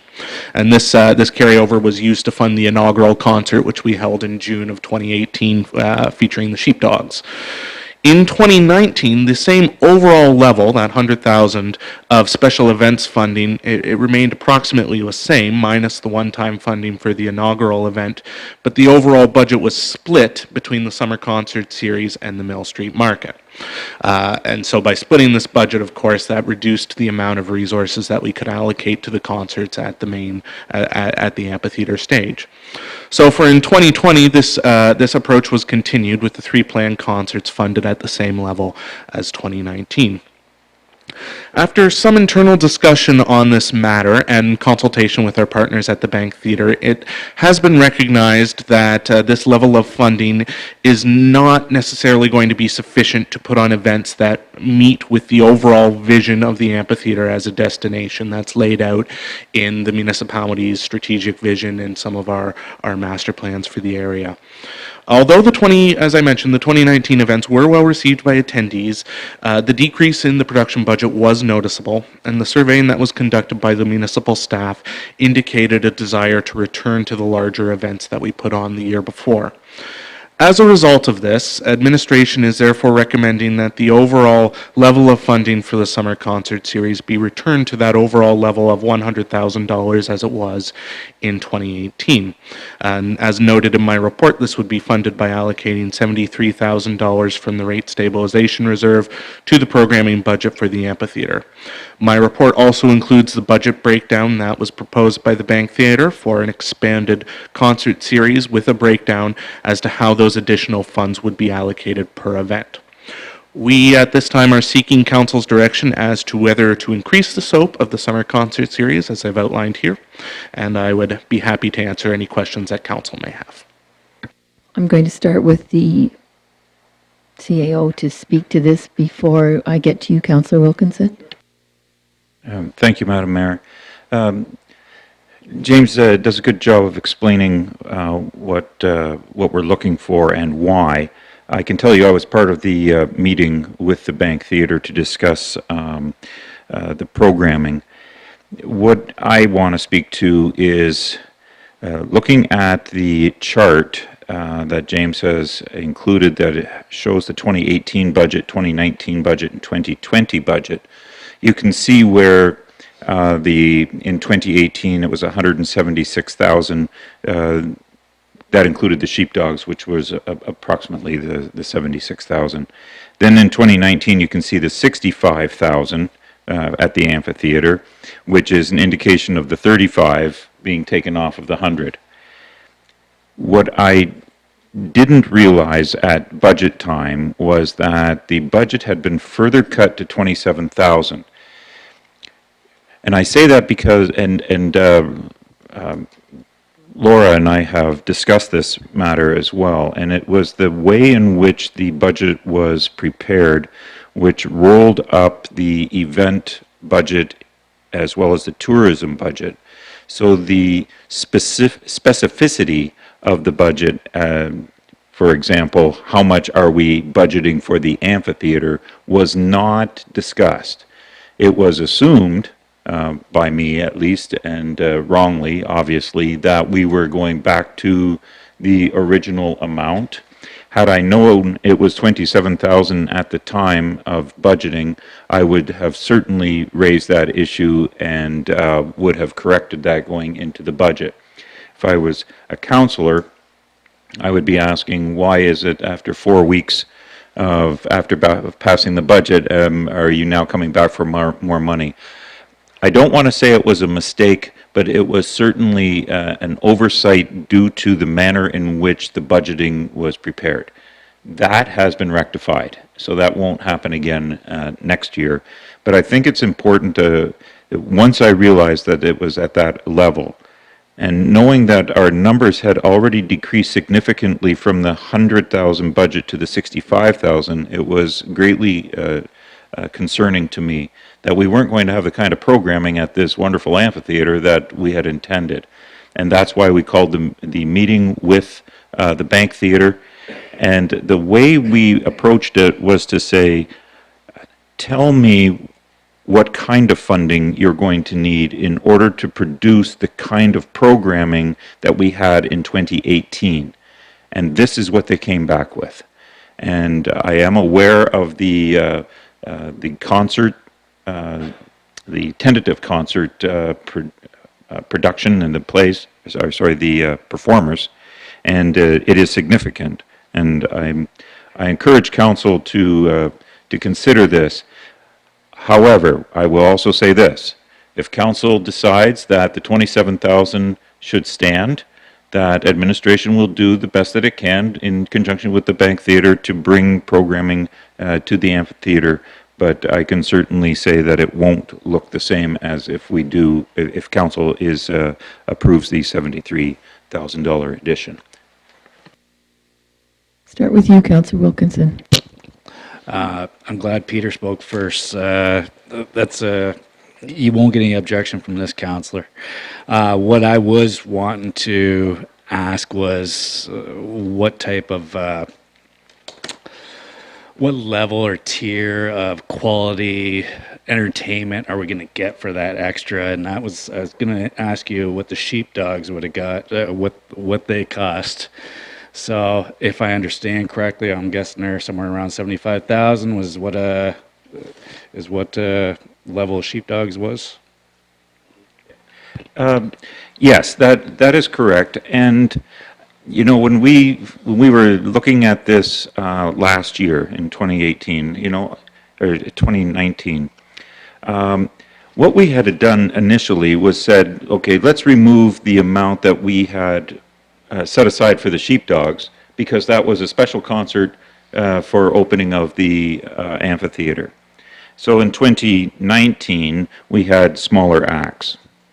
But what we have come to is that in 2020, because we're only going to have 3 concerts, at least one of those concerts would be closer to the level of the sheepdogs, and 2 concerts more along the medium level, if you will. So what we're looking at are actually, I think all 3 concerts are going to be spectacular. One will be extraordinary. Fantastic. And so that's the level we're talking again. I'd urge council to really give this a good consideration. This is the good morale stuff that we have in our community. I forget how the mayor puts it at times. The things that make our community great. We look for Quality of life. Quality of life events that bring our community together, sit on that hill with families, and enjoy one another's neighbors. We got a great thing going there. This is the reason why we built the amphitheater. We got to walk the walk and talk the talk, and this is, I think, money well spent, and absolutely happy to support this one. Thank you, Councillor. I'm looking at you, Councillor Thiessen. Thank you, Madam Mayor. I too am in favor of upping the amount that we spend on these concerts. Just curious though, the August 22nd, September 5th dates, are we looking in the future to possibly have other groups, or are we open to other groups coming in and taking over those dates with some good programming? I think the July 1st, the Canada Day, is probably appropriate for the municipality to put on. Just the other ones, if we can offload those on to some other good acts, I think would be good. Yeah, thank you, Councillor Thiessen. The philosophy has been from the beginning that we will show what this venue is like in hopes that others will start to bring their concerts. That is beginning to happen. But there will also, I would suggest we'll find out in the future how many concerts that is, but there's always going to be time for the municipality to also put on these concerts because they're free concerts, free to the public. But your point is well taken. That is the model that we're looking to bring forward. Councillor Dunn? Through you, Madam Mayor, I too am with Councillor Wilkinson and Councillor Thiessen. I think that we want to put that little bit of extra money forward to get the bigger event and show off our waterfront, that jewel that we spent the money on. Keep bringing people back to the Hogs and so many other events. So absolutely, I'm in support of that.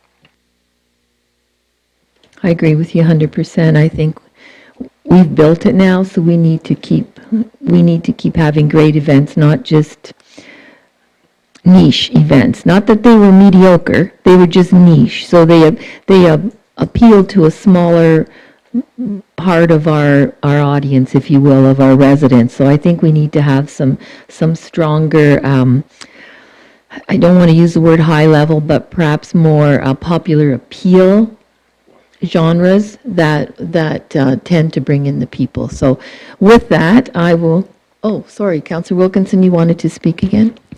I'm just wondering how long before we will hear these announcements.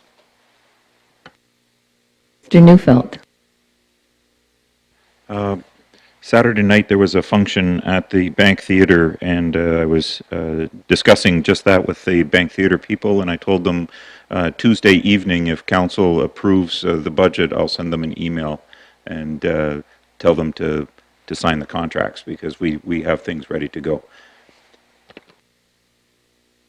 And with that, I will call, oh no, I can't call the question, I need a motion. Moved by Councillor Dunn, seconded by Councillor Thiessen. All in favor? And that's carried unanimously. Thank you, James.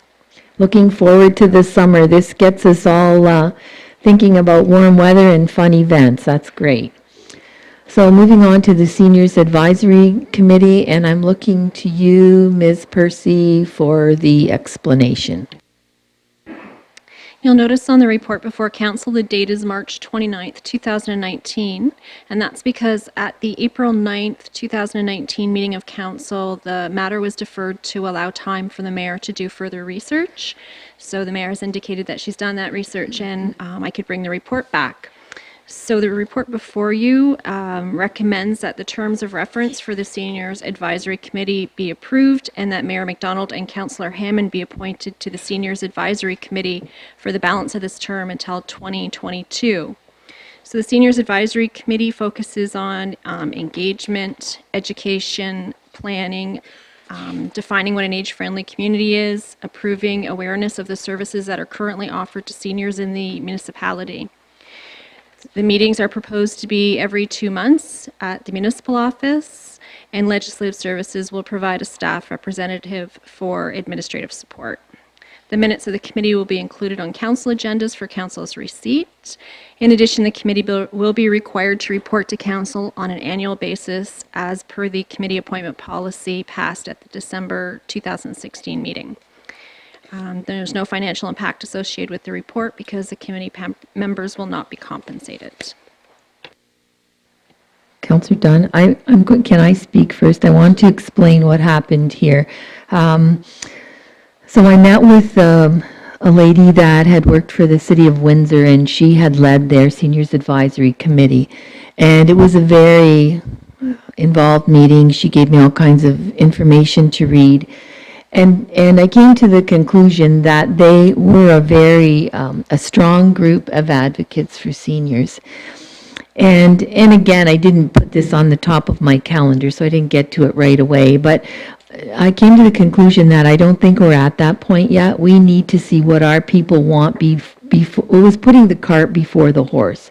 There's opportunity to get funding from the province and all kinds of things, but I think we should let our seniors speak to what they want before we tell them what they want. And I think going the route of right away leaping into being huge advocates without checking the temperature of the water, if you will, would be a mistake. So to me, I think we'll just start out with baby steps and see where that takes us. And that involved also with the city. They also got some funding from the city, and we're not at that point. So if you'll give us some time to get some meetings under our belt, we'll be able to tell you a little bit more where our local seniors want to go, and we'll explore other possibilities before we create a machine that's bigger than what we need. So I just wanted to put that out there. So it's my fault that it's taken this long. I apologize for that, but that was it. So with that, Councillor Dunn. Through you, Madam Mayor, I just wanted to say that I think this is an excellent idea. Especially with the stats that came into this report, that, oh my goodness, the amount of growth of our seniors over the next few years, exceeding the youth by so much in these numbers here was just absolutely amazing. So I think it's an excellent idea that we start the process and get this ball rolling. Well, and 100 is the new 75, so, we have people living longer, so it just goes on and on and on. With that, that's true. My grandmother's turned 99 in April, so yeah, she's very well on her way, so. Well, the mayor, or the deputy mayor and I attended a 100th birthday for Florence Casarda. She walked into that Roma Club with such a spring in her step. I said to her, I want to be you when I'm 100. And 100 is the new 75, because to see her so engaged and so lively, I was expecting a person with not as engaged, I guess is the best word, but we attended and we were just amazed, and it was great. So it's very, as we become seniors, to see somebody like that further down the road is very encouraging, yes. So with that, moved by Councillor Dunn, seconded by Councillor Thiessen, all in favor? And that's carried. And if I may, Ms. Percy, so what are next steps then? The next steps would be to put an advertisement in the paper, and then I'll also reach out to some of the organizations that would also be forming the membership. That's great. Chartwell in particular has asked to be notified, so if you don't mind, I'd appreciate that. Thank you. So then we move on to the report regarding the request to remove 2 buildings from the Heritage Register, and I assume that's you, Mr. Barnable. Thank you, Madam Mayor. The property owners of 51 Hazelton Street and 111 Erie Street South have submitted a request to remove the subject properties from the municipal register of heritage properties. The properties are currently listed on the register as having physical, associative, and contextual heritage values. The owners have requested that the properties be removed from the register of heritage properties for the purposes of removing the structures and redevelopment of the sites. Both property owners have indicated that each property is in poor condition and that renovation or repair for either would be cost prohibitive. Upon receiving the notice, Council has 60 days to allow time for the municipality and Municipal Heritage Committee to evaluate the property and decide whether further protection is warranted. The request to remove the subject properties from Leamington's Register of Heritage Properties has been reviewed by the Leamington Municipal Heritage Advisory Committee, and the recommendation of the committee is to support both applications. There's no financial impact to the municipality related to the removal of the listings, and the recommendation, Madam Mayor, is For the first recommendation is 51 Hazelton Street be removed as a property on the Municipal Register of Heritage Properties. And the second recommendation is that 111 Erie Street South be removed as a property on the Municipal Register of Heritage Properties. And again, we remove the registration, then the applications for demolition will be forthcoming and they can be approved by staff. That's great. Thank you, Paul. And with that, we'll start with you, Mr. Deputy Mayor. The mayor, thanks. So what you're telling me, Paul, is they asked to be on the registry and then they asked to be off? Through you, Madam Mayor, my understanding is that these have been on the registry for quite some time, and the previous practice was the municipality could choose which properties were placed on the registry or not. So they didn't request, I don't believe either of these properties requested to be on it. My understanding is in the current system, a property owner would have to request to be on the registry, and there's a different process than it was years ago. Councillor Wilkinson. Thank you, Mayor. Paul, we've got a pretty exciting project planned for that section of Erie Street, according to the developers. There's no other homes in that vicinity like this that we're going to have any surprises that way?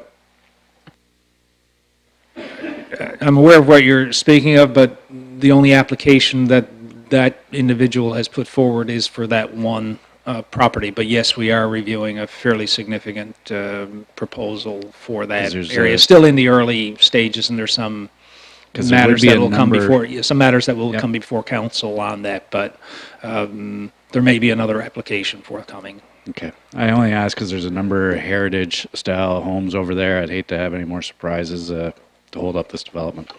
Thank you.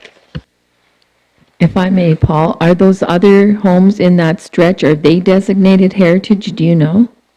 I'm not 100% sure. They may be. I will say that the committee was fairly unanimous in the decision on this property. I think they felt that the features were, while they are heritage properties, that the features were not that unique or significant.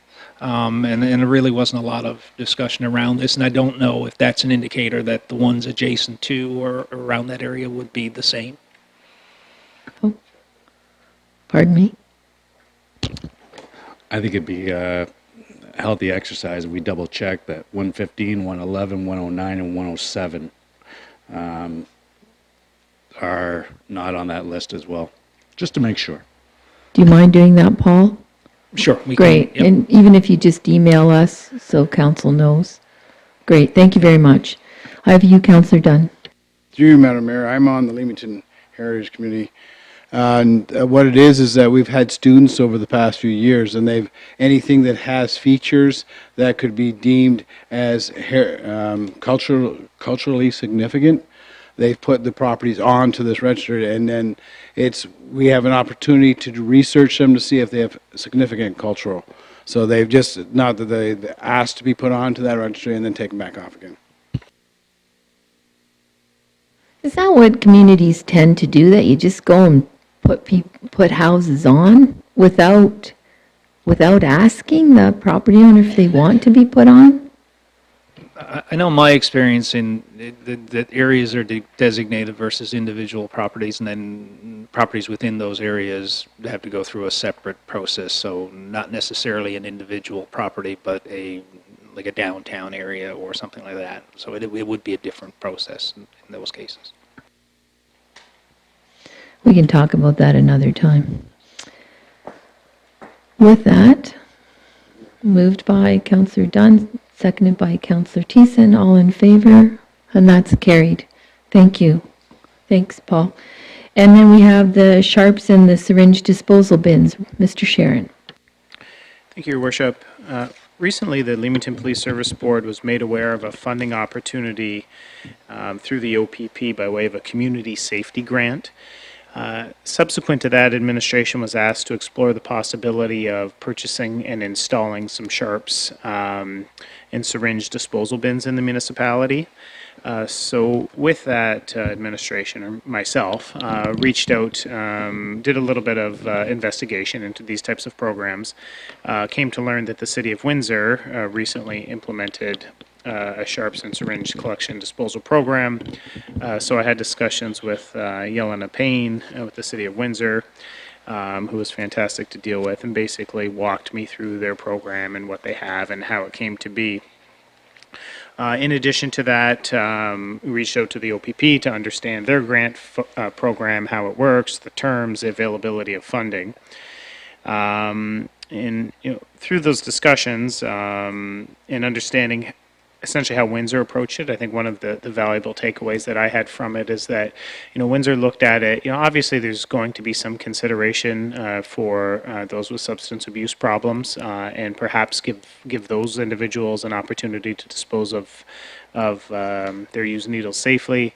But Windsor looked at it as an environmental program, like a waste collection program. We offer people a place to throw their pop cans, to throw their garbage, but, if you're a legitimate user of a syringe for medical purpose, you would essentially have to haul that around, bring it home with you, or find a safe place to drop it off. And so this bin would certainly offer that opportunity in some public spaces. The City of Windsor, when they implemented their program, a much larger program, obviously, than we're considering here, they went through an RFP selection process. They struck a committee. They put out an RFP. They went through that whole process and essentially ended up selecting ES Cares as the preferred provider for the bins as well as the monthly collection. So upon learning this and with permission from Yale and I reached out to ES Cares, talked to them about our consideration, and requested that they essentially honor the pricing that was provided to the City of Windsor in contemplation of our program. They agreed to that. ES Cares, they got back to me, said wasn't sure they were going to be able to, but they got back to me and said that they were able to do that. So the purchase price of the 5 bins being contemplated at this point is about $11,600 plus tax. And then to service these bins with a monthly collection service totals about a little over $10,000 per year. Both the purchase of the bins as well as the 2 years of servicing will be covered through the Community Safety Grant Program. So it would basically be a free program for council to consider. There's no guarantee, however, that after the 2 years that there will be ongoing funding to maintain these. I think through the 2 years that should give us enough time to collect the data. Every time ES Cares empties a bin, they weigh that bin and essentially provide us, with information back based on weight. From that, they're able to deduce, the number of needles collected and those sorts of things. So after that 2-year period, council would, if they decided to go forward, would have to make the determination. Are they being used enough? Is it worthwhile enough that we want to continue to fund this as a municipality, or otherwise, assuming that there's no other grant programs available. There is a picture of the bins provided there to council. Again, we're contemplating 5.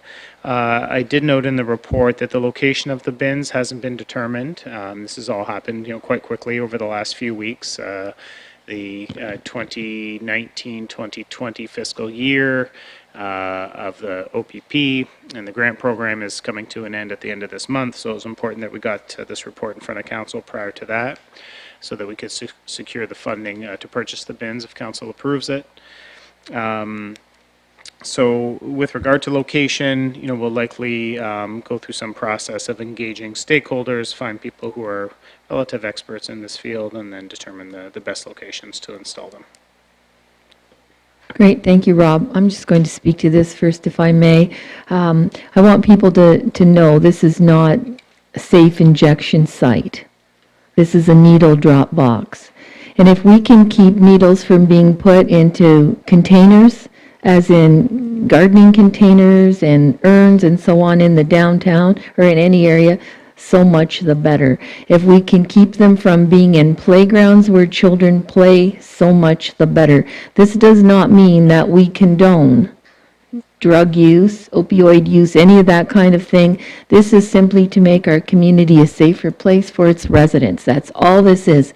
And the fact that we have funding for it, for the boxes themselves, and for the pickup for 2 years, this is fantastic. Again, on a whole different scale, this is about quality of life and making things better. The problem is in every community in this country, and we need to recognize that the problem is there, and we need to make the collection of these things to be easier and better for everyone. So for me, I'm very happy. Thank you, Rob, for doing the background work on this and for having the OPP also be involved. I had a meeting with the Windsor Essex Health Unit, and they had hoped that we would see this as a positive thing. The other discussion will be a discussion at some point in time, I would guess, for maybe not this council, but the next one. But for now, I think this is a good step in the right direction. So I see, Councillor Dunn, you wanted to speak to this matter.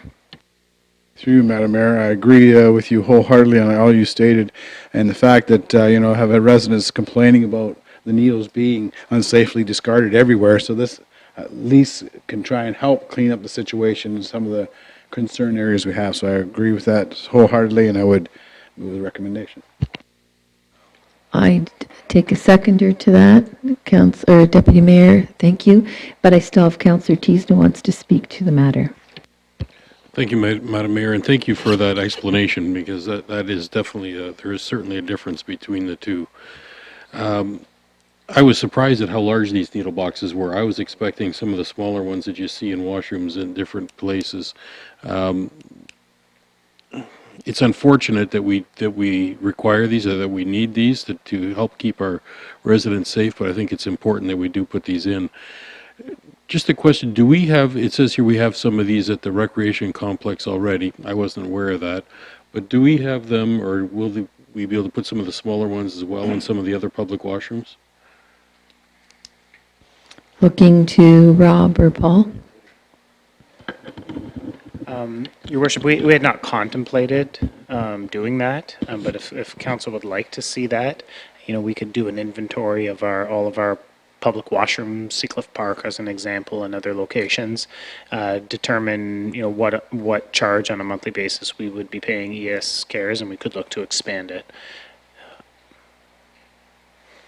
If I could, so ES Cares would also pick up the smaller ones? Yes, they're actually the company that services them at the recreation complex right now. That's good to know, because I figured you wouldn't want staff dealing with equipment like that. So further to that, Councillor? Yeah, we don't have to do that right away. I'm just thinking that once these are installed, and maybe that's just something to think about in the future, if this works well. And the ones at the complex, are they well used? I'm not sure of the volumes. I wouldn't think they were that high, but the intent for the ones at most recreation complexes is more for diabetics and people using the facility. So I don't think they're used that much, but there's a smaller percentage of the population that are diabetics, and that was the sole reason. I have Councillor Wilkinson. Thank you, Mayor. And yes, I appreciate your comments. I think it's a necessary evil, and it's unfortunate it's come to this, but it is reality for our little city we have here and the challenges we face. It's reality. And yeah, we got to do everything we can in our power to be proactive about it. And the fact that we got funding for it is fantastic. I didn't really realize how much of a challenge it was until a local landlord told me earlier on this year. He's had, this one was his worst one, but a number of times when he goes to empty out the homes that he rents out, drug use is often part of the business.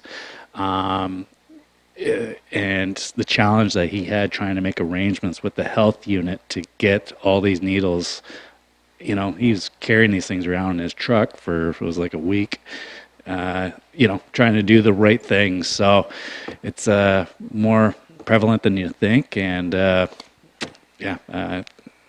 know not everybody's going to be super happy to see him, and we're going to have to educate maybe the younger, the kids and all that kind of stuff, but it is a reality we have to deal with.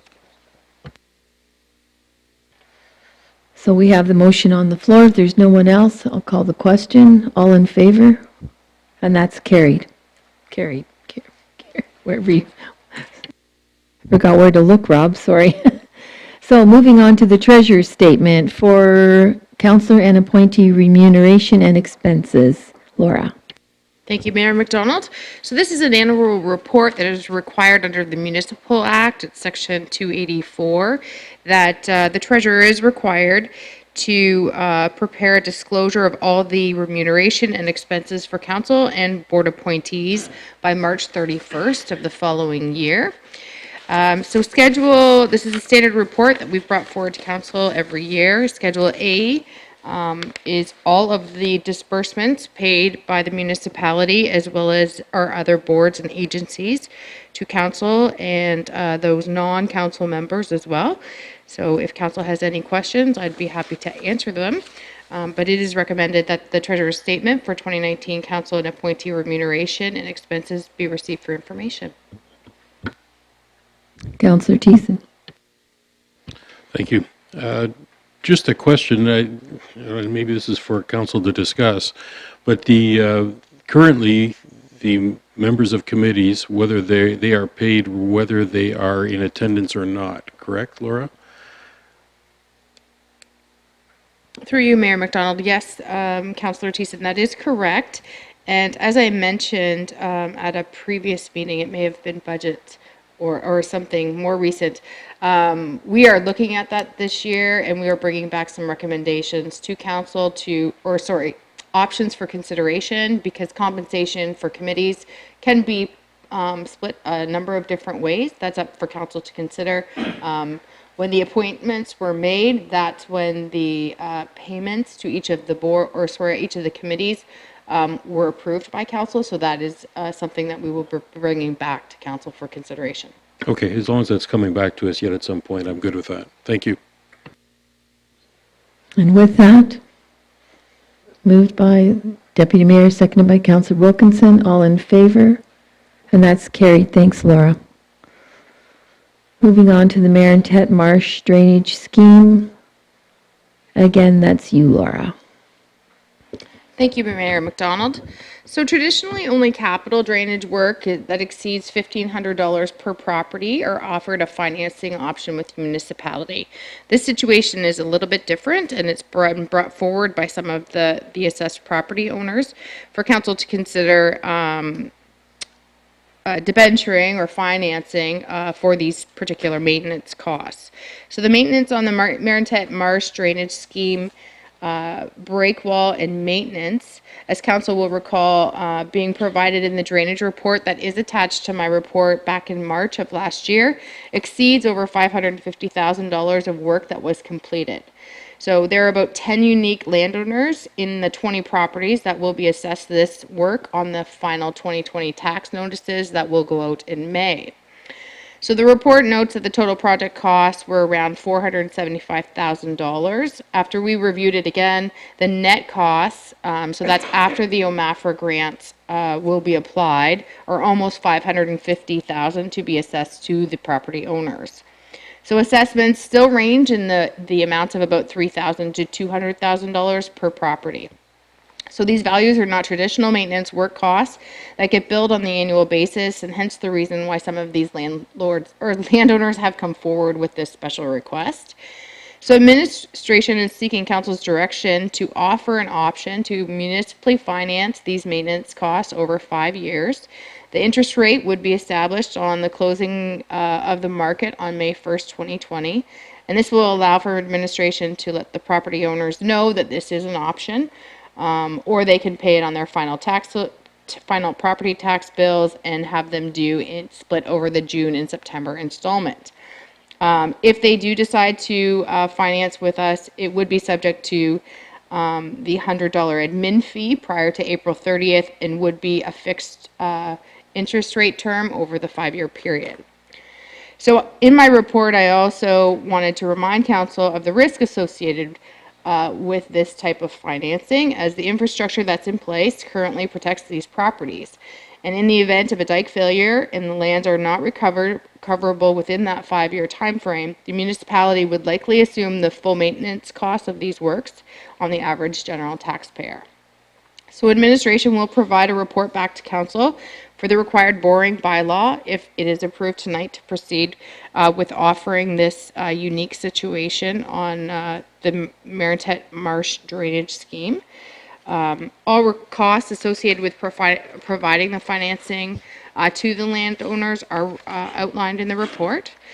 So it is recommended that council approve the offering of a 5-year debenture for property owners assessed in the Maritet Marsh drainage scheme breakwall and dike maintenance works completed in 2019 as outlined in the report.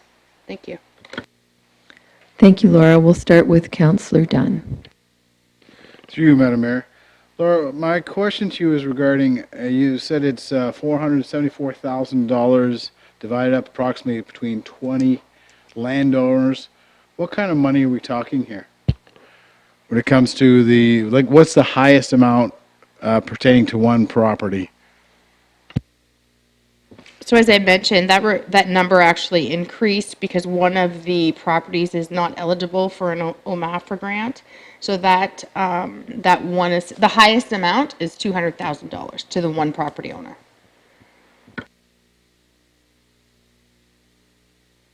And further? Yeah, that just, it's quite, if we don't give them some options, that could just break some of those people when it comes to their homes. I mean, could they even sell them? Or could they get a mortgage? That's like, my goodness, that's a second mortgage. Or could they even qualify for that kind of money? That's my thoughts. Good point. I have Councillor Wilkinson next. Thank you, Mayor. Councillor Dunn's comment might be where I'm kind of going with that. You describe him as 10 unique applicants. I don't know what unique really is. I asked myself the question of, we've talked about it in the past, the municipality doesn't necessarily want to be the bank. You know, these unique individuals, have they approached a bank? First of all, is that maybe what makes them unique, that they wouldn't qualify?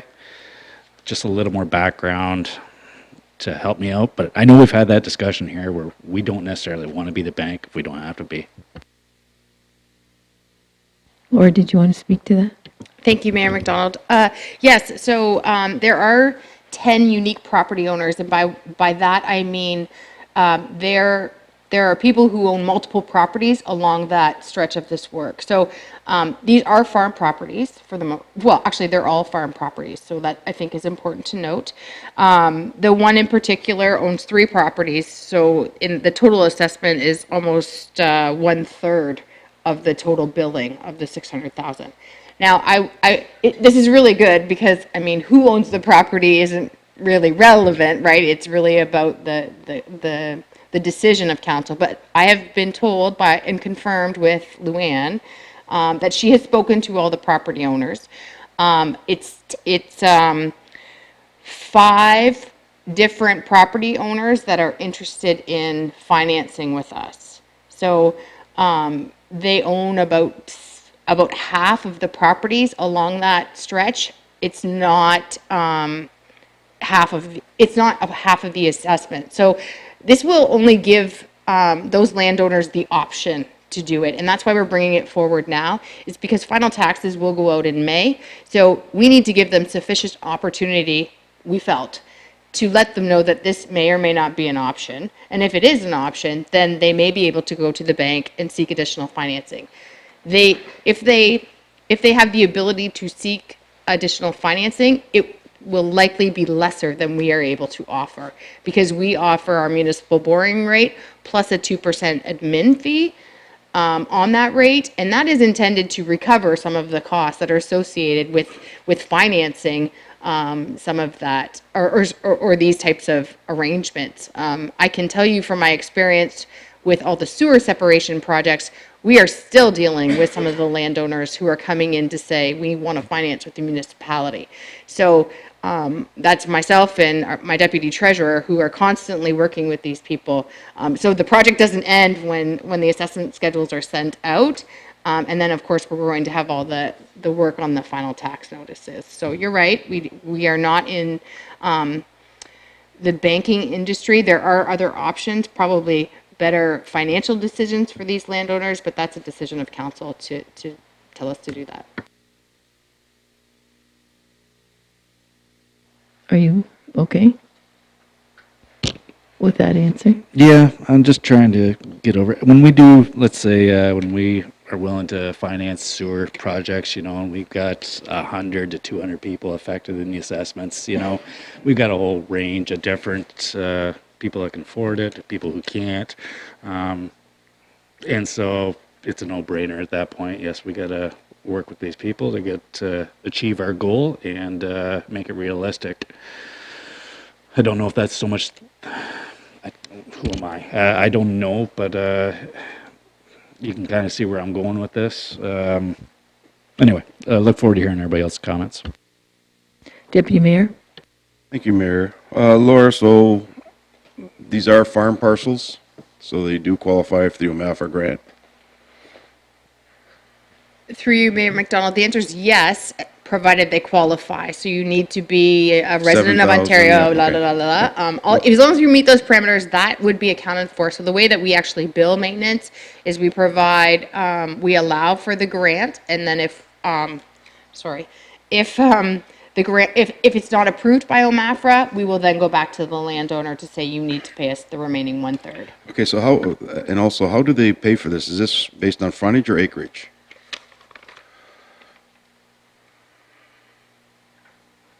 I believe it's on acreage, but I'm not an expert in on this drainage scheme or any drainage scheme for that matter.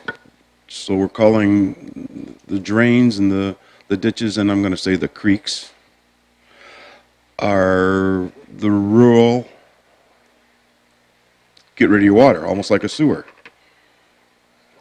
storm sewer. You want to call it that? What's the interest rate going to be on these debentures? No, I'm Through just, you, Mayor McDonald. So the interest rate went down 50 points just this week. So it's just under the 3%, or sorry, just under 2%. So it would be just, short under 4. That's where okay, we're looking at. why? Okay, then, you got people coming here doing the hardship with the sewers, and then we say 10 years, and if they got a windfall, they said they're locked in for 10 years. Why is this 5 years? Through you, Mayor McDonald, that's a great question. That is just following our typical Drainage? capital drainage Okay, schedules. Thank you. Thank you. Answered all my questions. Great. Councillor Thiessen? I think I'm going to ask a few more, maybe more difficult questions. I think the issue here isn't the fact that they're coming in and looking to be debentured. I think if under normal circumstances, it probably wouldn't be an issue. The problem is the high lake level. And if that dike breaches and we're 1 year out, the residents of Leamington will each own a little square underneath the water. I don't know what the chances are of getting paid back on those debentures once that land is all underwater. If, I shouldn't say when, I should say if it is suddenly underwater. There's a risk here, is what I'm getting to. There's a risk on this one. When we're debenturing sewers, you have a home that you can take back and you actually have a physical security there. Here we do too, unless there's an issue. The Zuzik report isn't out yet. And there isn't direction as to what's going to happen or where that's going to go or how things are going to be protected, what the cost of that protection is going to be, what the landowners are going to have to put into it. Are we going to run into a situation down the road where the rest of the farmland in that area, because we can't do it on the homes because it doesn't allow us under the Drainage Act, but the rest of the farmland in that area, are we going to run into the same situation there where they're all going to come looking for debentures on that as well? If the water levels were receding, it would be an easier decision. The water levels are still rising. It's a tougher decision. Do we want the residents of the municipality on the hook for this? Is it not $474,000 is what we'd be on the hook for? It would be the total cost that we're so that we're financed. So this doesn't indicate, even those that have suggested that financing be an option have not said, absolutely, we will do it. It isn't until they actually pay their admin fee that we would we would do it. So, I mean, the maximum would be, it's just over almost 550,000 because there was a correction to the OMAFR grant. But that's assuming everyone will finance. And in discussions with the landowners is not that everyone is interested in Right. financing. So that would be your cap. Okay, thank you. So I would answer back, if I could, to you, Counselor Thiessen. With that amount, since we're not talking millions, I'd be willing to take that risk at this point in time. I think there will come a conversation where we will reach our limit, where we'll say, you know what, no, in this case, we're not going to take the risk. But to me, at this point in time, because it's not a horrendous amount of money, I would say I'd be willing to take the risk. But each case will have to be brought to us individually, or like each opportunity for that will have to be brought to us, and we will have to look at that, always keeping in mind the factor you just stated, but also looking at the final dollar amount. And I would accept, even though I do have Counselor Dunn, I do have you here, but I just wanted to answer back to that. But go ahead, Counselor Thiessen. And if that's the direction, council, I'm fine with that. I just want to make sure that we are all aware of our potential exposure here. And the next one coming forward might be a lot bigger. I don't think this is going to come piecemeal to us. I got a feeling it's going to come in one lump sum once the final floodplain mapping report is out, and we just need to be prepared for that, for thousands of acres to be protected, and what that cost is going to be, and if we're going to debenture that as well. Just a caveat for council. And that's a good point well taken, and if council decides not to, I can understand why. Counselor Dunn. Through you, Madam Mayor, just a couple comments. First, with Councillor Wilkinson, with the normal sewers, we're talking 16,000 with the Peely, 10,000, 20,000. But when you start talking 200,000, and we've always, our drainage superintendent ordered this done, they are forced into a situation, if they can't get that $200,000, they're going to lose their home. So and that's where the gamble. I know when you're talking, as the mayor alluded, that if it's into the millions of dollars, that's a whole big. We are taking a risk, but I'm a little safer with this one, with the fact that we may put some people out of their home if we don't assist them at this point in time. Councillor Thiessen. Just a clarification, we won't be putting anybody out of their home. This is all vacant farmland down there at this time, under this project anyways. But it's still, you're going to take somebody's livelihood away if it does happen to flood. I do agree we need to do something. We do need to do something. I think the municipality at the end of the day is going to be encouraged to have some input and to do something to protect there. It's just to what level? That's the only question. Did you want to speak to that, Deputy Mayor? Okay, so with that, if there are no further comments or questions, I'm going to call or ask, does anyone have an inclination to make a motion? Moved by the Deputy Mayor, seconded by Councillor Dunn. All in favor of the recommendation? Opposed? And that's carried. Thank you. Thank you, Laura. So now we have the request for permanent easement, the PVK Property Group Incorporated, for an underground hydro connection. Ruth. Thank you, Madam Mayor. The municipality did receive a request from PKV Property Group, Inc. for a 5-foot wide easement over the lands that are described in the report in order to install a underground hydro connection to an existing hydro pole in order to service the PKV Property Group lands.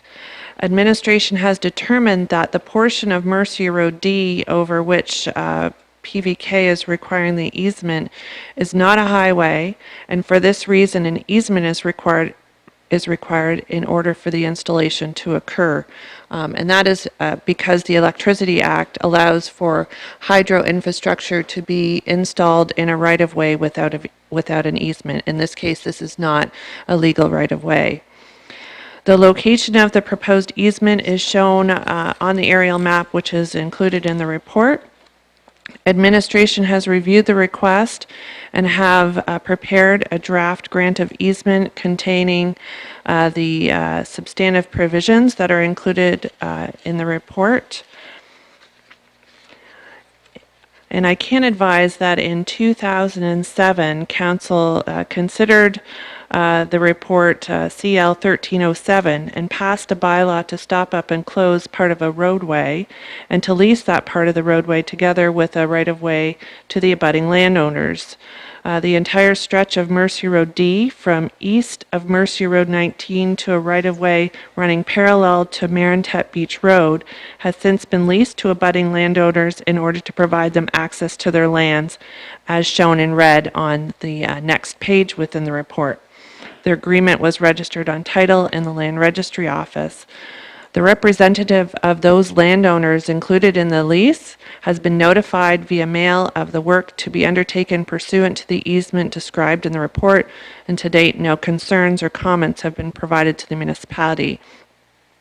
PKV will be responsible for the costs associated with the transfer of easement, including the costs for preparing it and registering a reference plan and the easement at the Land Registry Office.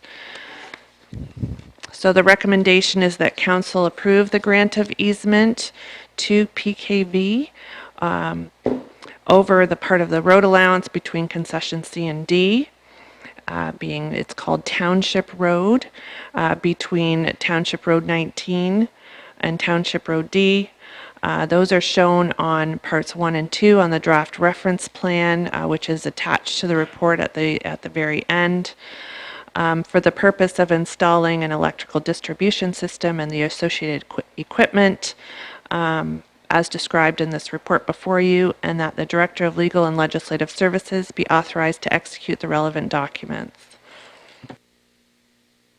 Thank you, Ruth. Comments, questions, motion? Open to all three. Moved by Councillor Thiessen, seconded by Councillor Dunn. All in favor? And that's carried. Thank you, Ruth.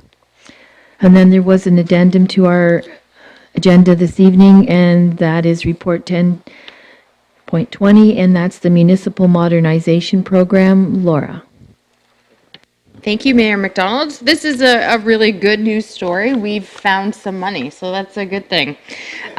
This is in addition to the one-time unconditional modernization grant funding in the amount of $620,000 plus that the municipality received in March from the province. So we were notified in November of a modernization program intake 1 that was available to all the small and rural municipalities to conduct a new service delivery review. So we took the opportunity on December 4th to complete an expression of interest application, and outlined under the comment section of my report really is a section of the application that was included and goes through the work that was planned to be undertaken with this money. So just recently, I mean, it was 8 days ago, we received notification from the minister that we have been approved to spend up to $200,000 under this program on a municipal service review. So we started drafting the terms of terms of reference and project deliverables, and we are working to pull that together for council to consider at the first meeting in April.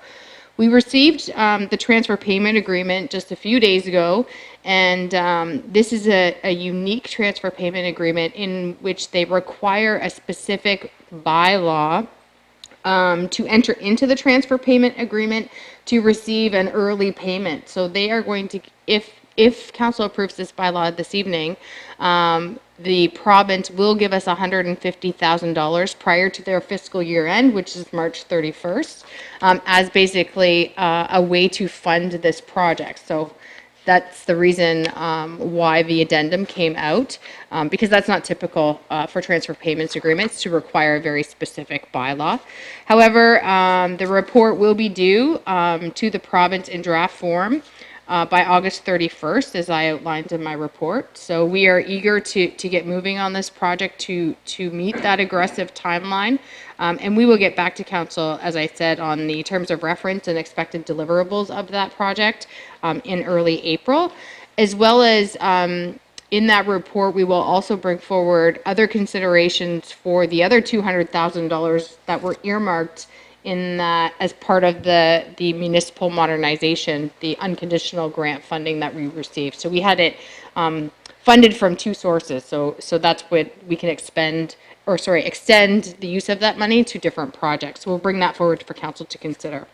So the recommendation before you tonight is that council authorize administration to develop those terms of reference and deliverables for council to consider for the municipal service delivery review, that council direct administration to bring forward consideration of bylaw 17-20 being a bylaw to enter into the transfer payment agreement with the province for the municipal modernization program, and that council authorize the mayor and clerk to execute the agreement.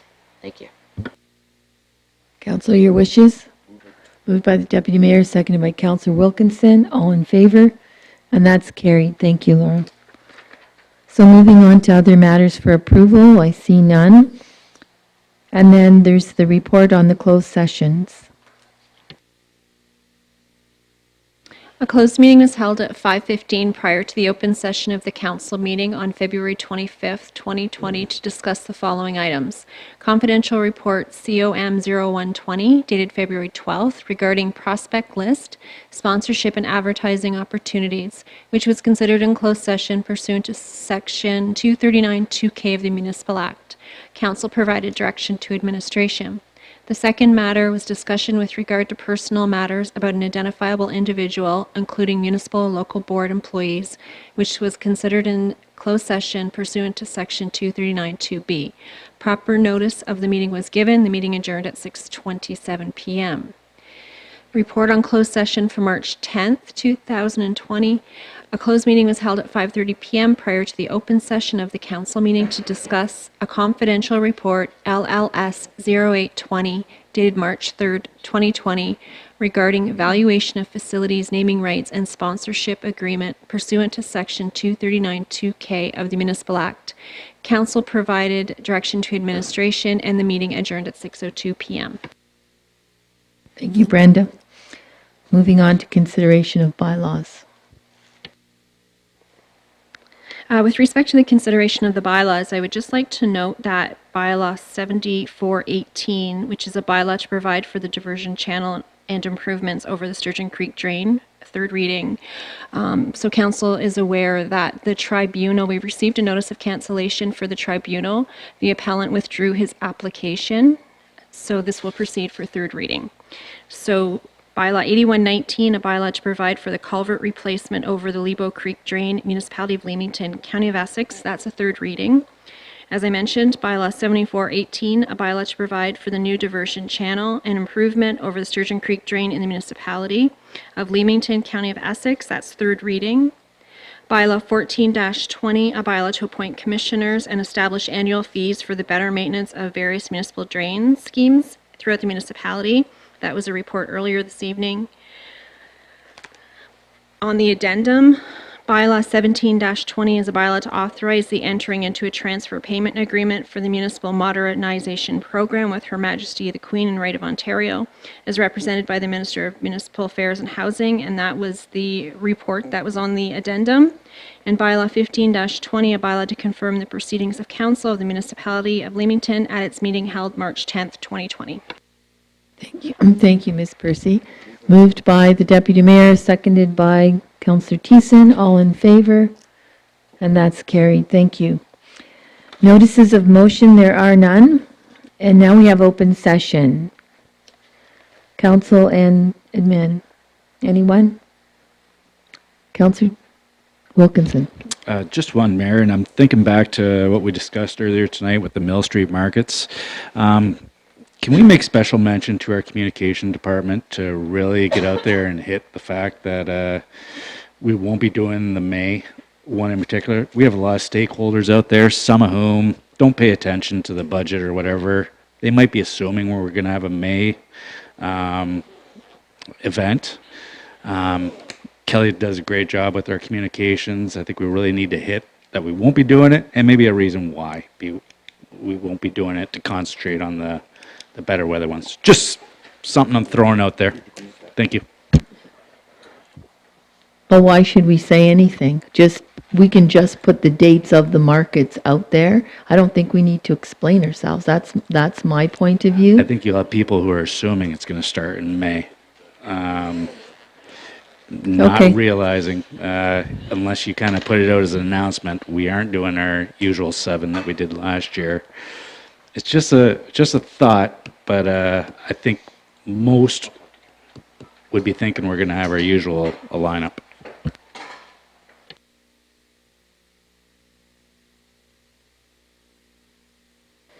So if there are no other comments on open session, then we'll move on to statement of members non-debatable.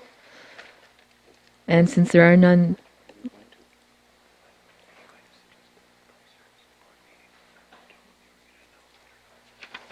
okay, then I'll take a quick backup to the open session. Mr. Neufeld reminded me to mention about the Police Services Board meeting that's going to be held on Tuesday, April 7th at 6 p.m. We have had lots of comments on the perceived crime rate, and we felt that it would be a good opportunity to listen to our residents. I will run a fairly strict meeting. None of us will be commenting. Police Services Board members will be sitting up here. They will not be commenting because that could potentially land them in a position where they are going against the code of conduct. If the police, the OPP answer, that's on them. Residents will be limited to no more than 5 minutes to speak, and I will adhere to that strictly. We will not tolerate swearing, insulting talk, or yelling or screaming. I have the speaker button here, and I will use it if I need to. We will also be what do you call it? Live streaming. Live streaming the meetings, so people who are unable to attend will be able to take part in it. We also have, actually, I'll go back 2 things. If anyone is wanting to speak, they have to sign up as a delegation. There is a form on our website that you can sign up as a delegation. People can also comment and send in comments via the same website, the municipal website, or they can drop off comments on a downloadable link and hand them in at the front desk as well. We're trying to make the situation as easy as possible for people to speak to their feelings on the situation. Again, Tuesday, April 7th at 6 p.m. Thank you very much. With that, I'd entertain a motion to adjourn. Deputy Mayor, seconded by Councillor Dunn. All in favor? And that's carried. And good night.